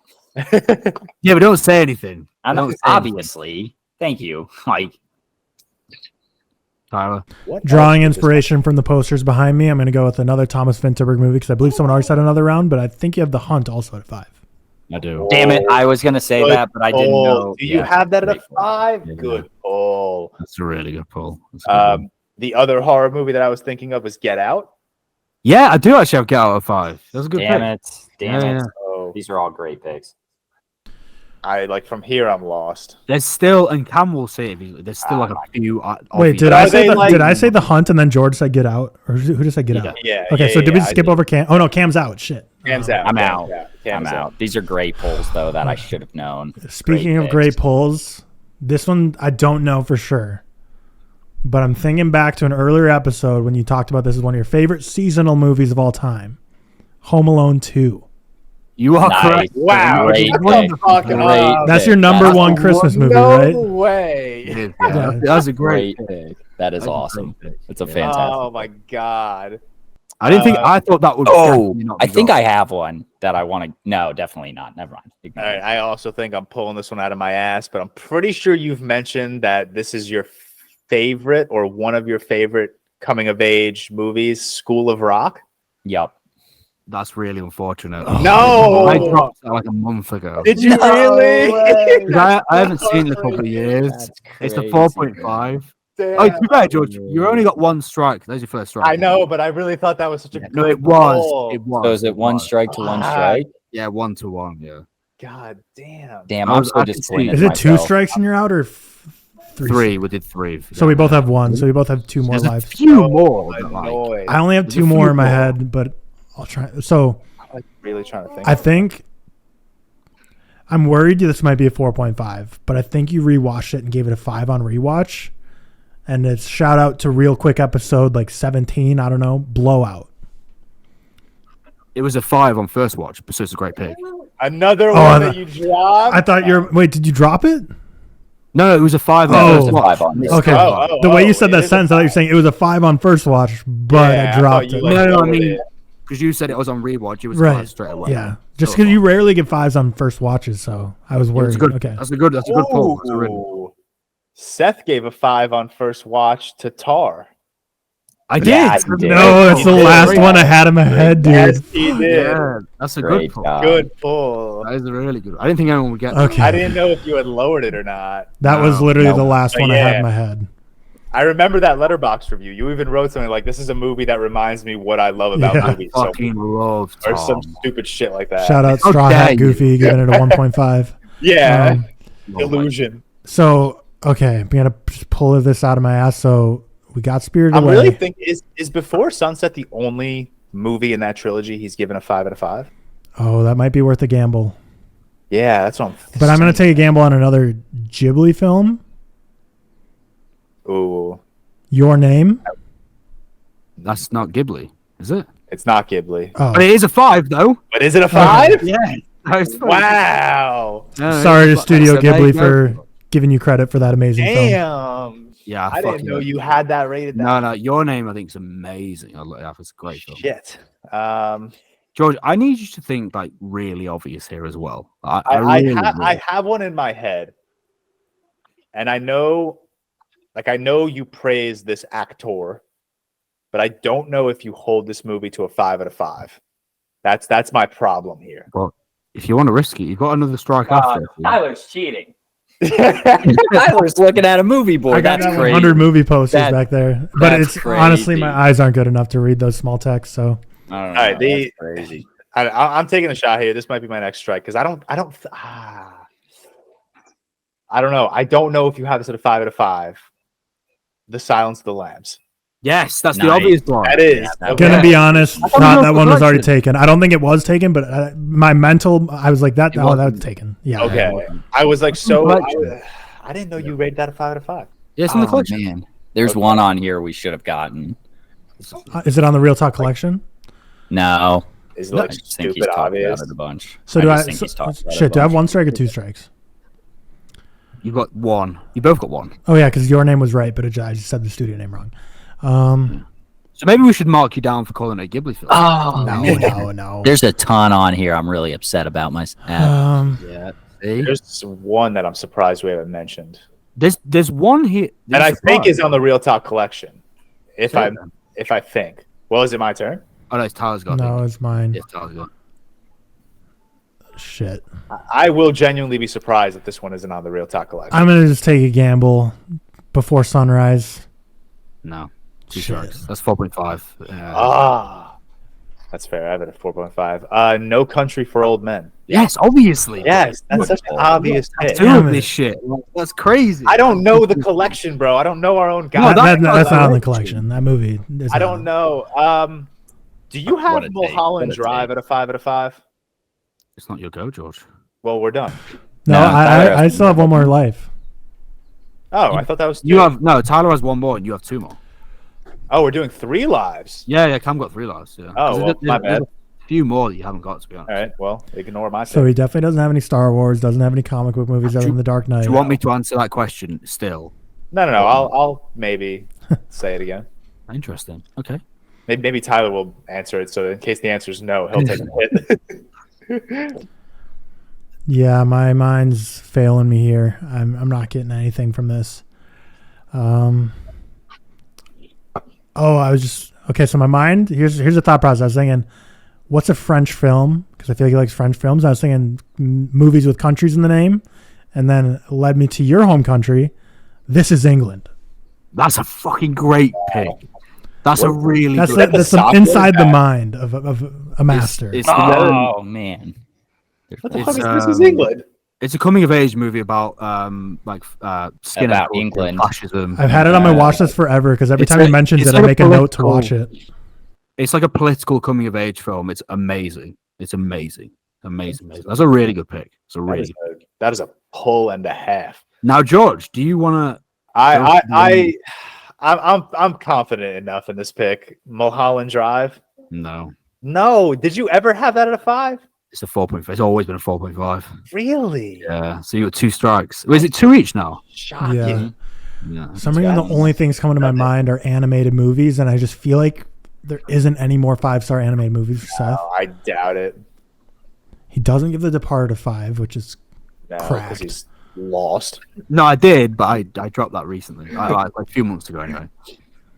yeah. I'm gonna be getting out here. This is bad podcasting. Let me. Have you seen a lot of Kurosawa? Is there any other Bergmans on there that might be higher? I know. That's it. Oh. Oh. So I know he doesn't have Wild Strawberries there. You might have opened up a whirlwind here. Ooh. Okay. Oh God. What other Bergmans am I forgetting? There's one that. is Oh, very sh- popular movie. Okay. There's No, this isn't a 5, but I can't think of anything else. I don't want to keep holding up the podcast. I'm just gonna guess Autumn Sonata. No, it's 4.5. no. Well, He has Fanny and Alexander at a 5 out of 5. I do. Yeah, And I will tell you the ones that's that you your missed. Bergman. George, you are my best friend now in the podcast. Thank you. Wait, can I still go? I'm not done. Oh, yeah, go on then. I have one more strike. Mhm. Think of a person who just passed away. Yeah, obviously. Jesus Christ, Cal. Yeah, that was the big miss that Oh, we had. no one said Little Miss Sunshine yet? No. That's the only one that I looked at and was like, that's wow, a how did big we not miss. get that? I'm pretty sure another Bergman you have is through the what's the name of the stupid movie? Through the Looking Glass, Through a Glass. Through a Glass Darkly. Through a Glass Darkly. I'll give You it have that at a 5 out of 5. I do, yeah. Tyler mentioned French films. So I'm thinking you either have Petite Maman or Portrait of a Lady on Fire at a 5 out of 5. It's got to be one of those. I'm going to go with Portrait. I do have Portrait. I'm surprised no one got that. I'm shocked. I forgot about that movie. That's my Portrait favorite is film where of I'm 2019. It's Yeah. amazing. Another Anna. You don't have Wally at a 5 out of 5. No, I don't. Is No. that your guess? There we are. No. You can't say phrase it like a question, then just say. Yeah, I'm sorry. That's crazy. I think this is where I'm going to get out. The Graduate. Yes, 4.5. Fuck. I'll give you the ones you didn't get. Okay, so you didn't get Dark Water, Kez, five Easy Pieces, Bride of Frankenstein, which kind of I thought you would. Oh, get. you We spoke about it just gave recently. that a 5. Didn't you? Thief. Yeah, No, Thief. I said Thief. Did you? Did you? I said thought you said Heat. Is Fight said Club Heat. on the collection? No. No. Seth gives that like a No. 4.5. Hey, Yeah. 4. Let's calm down.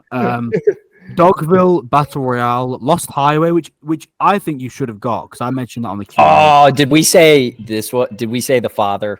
No, which is That's- crazy. I thought someone did. I thought like Cam said the father. No, I I did didn't. not. I did No one not. did. Damn, I should have thought of You that. also, George, you didn't get N, which surprised me. You I said did French films, you didn't get N. I didn't think you had that at a 5. honestly. No, you also didn't get. Actually, We didn't get Jag 10. Is that what oh no, that's The Hunt. I'm just looking at the poster. I'm sorry. I was just did you looking get at the Taxi poster. Driver? Yeah, Yeah, I got Taxi Driver. Okay, so you didn't do that badly then. You did pretty well. What do you mean that badly? did I think we super got well. like 60. Yeah, I think we got like 64 of 69. Like, Yeah, it's kind of kinda crazy. cooked. To be fair, We fair cooked. play. We cooked. You We did cooked. cook. You We did be cook well. cooking. We be I Although didn't you even do forgot well, something but like- I'm taking it as a team win that we cooked. It's not. You We forgot cooked. some of, like the top dogs, which Huh? surprised me. You forgot some of like the top, Like the Little Miss Sunshine and The Father. yeah, I can't that- believe we forgot Little Miss Sunshine. yeah, No that one was said crazy. that? and the No. father. And the father. No, that I was said the crazy. Father. I said the Father. Yeah, I swore someone said it. That's why I. Oh, yeah. okay. That was one of my first picks. Okay. I'm Okay, good. well, feel free to vote on this draft on Twitter for your favorite film in my 5. I don't know, fucking idea, man. So Just as usual, make a list of like four columns of just random movies. just random- Yeah, we'll just throw it on Twitter. we should actually do that and let people just. This guess week we after. drafted movies. We should That's do it. that. That's it. Vote for who's best. As I mentioned before, please check out the Patreon. As Cam mentioned, as Tyler mentioned, as I mentioned, with the merch, the Barbenheimer t-shirts. This is kind of the last podcast episode where we can stress, if you want to get one ordered, if you want it in time for the release, this is kind of the last one because it comes out 21st of July, I believe. So obviously next week will be a bit late at that time. You can't guarantee that. It took mine to get here like 10 days. So Okay, that's so it's kind of guaranteed from now then. Yeah, pretty much. I think you're good now. For the next couple days or whatever, a few days. But it's always worth picking up early. Again, check out the Patreon. We have many, many benefits on there, such as recommending us films, drafts, movie watch-alongs, etc., etc. And we've got a really active Discord. It's just great to chat in all the time. And of course, leave us a like on YouTube and Spotify and rate and whatever. But before we end things, I'm going to shout out our executive producers. So we've got Al Bodie, Alexander Kephart, Mac Wells, Remy Walker, Stephen Johnson, Seven Mod Jeffy, AJ Quigley, Alexander Biscardi, Ben Legg, Ben Hansey, Brody Young, Callum Singh, Cody Whitney, Peter Buckner, Dean Cotamandius, Dylan Chip, Ferdinando Four, Jimmy O'Connor, Jordan Gagg, Josh Hines, Luke Dyrog, I think, Marcellus, Nick Sherpley, Relapse, Rocco 1.0, Sean Morales, Tadam Bougie, Trey Arzi, Will Kim, Eunice BBX, and Zach Graves. Our Patreon review this week will be Harry Kiri, and the Patreon draft will be the top 5 films we've never seen. Thank you all very much for listening, and we will have much more content coming soon.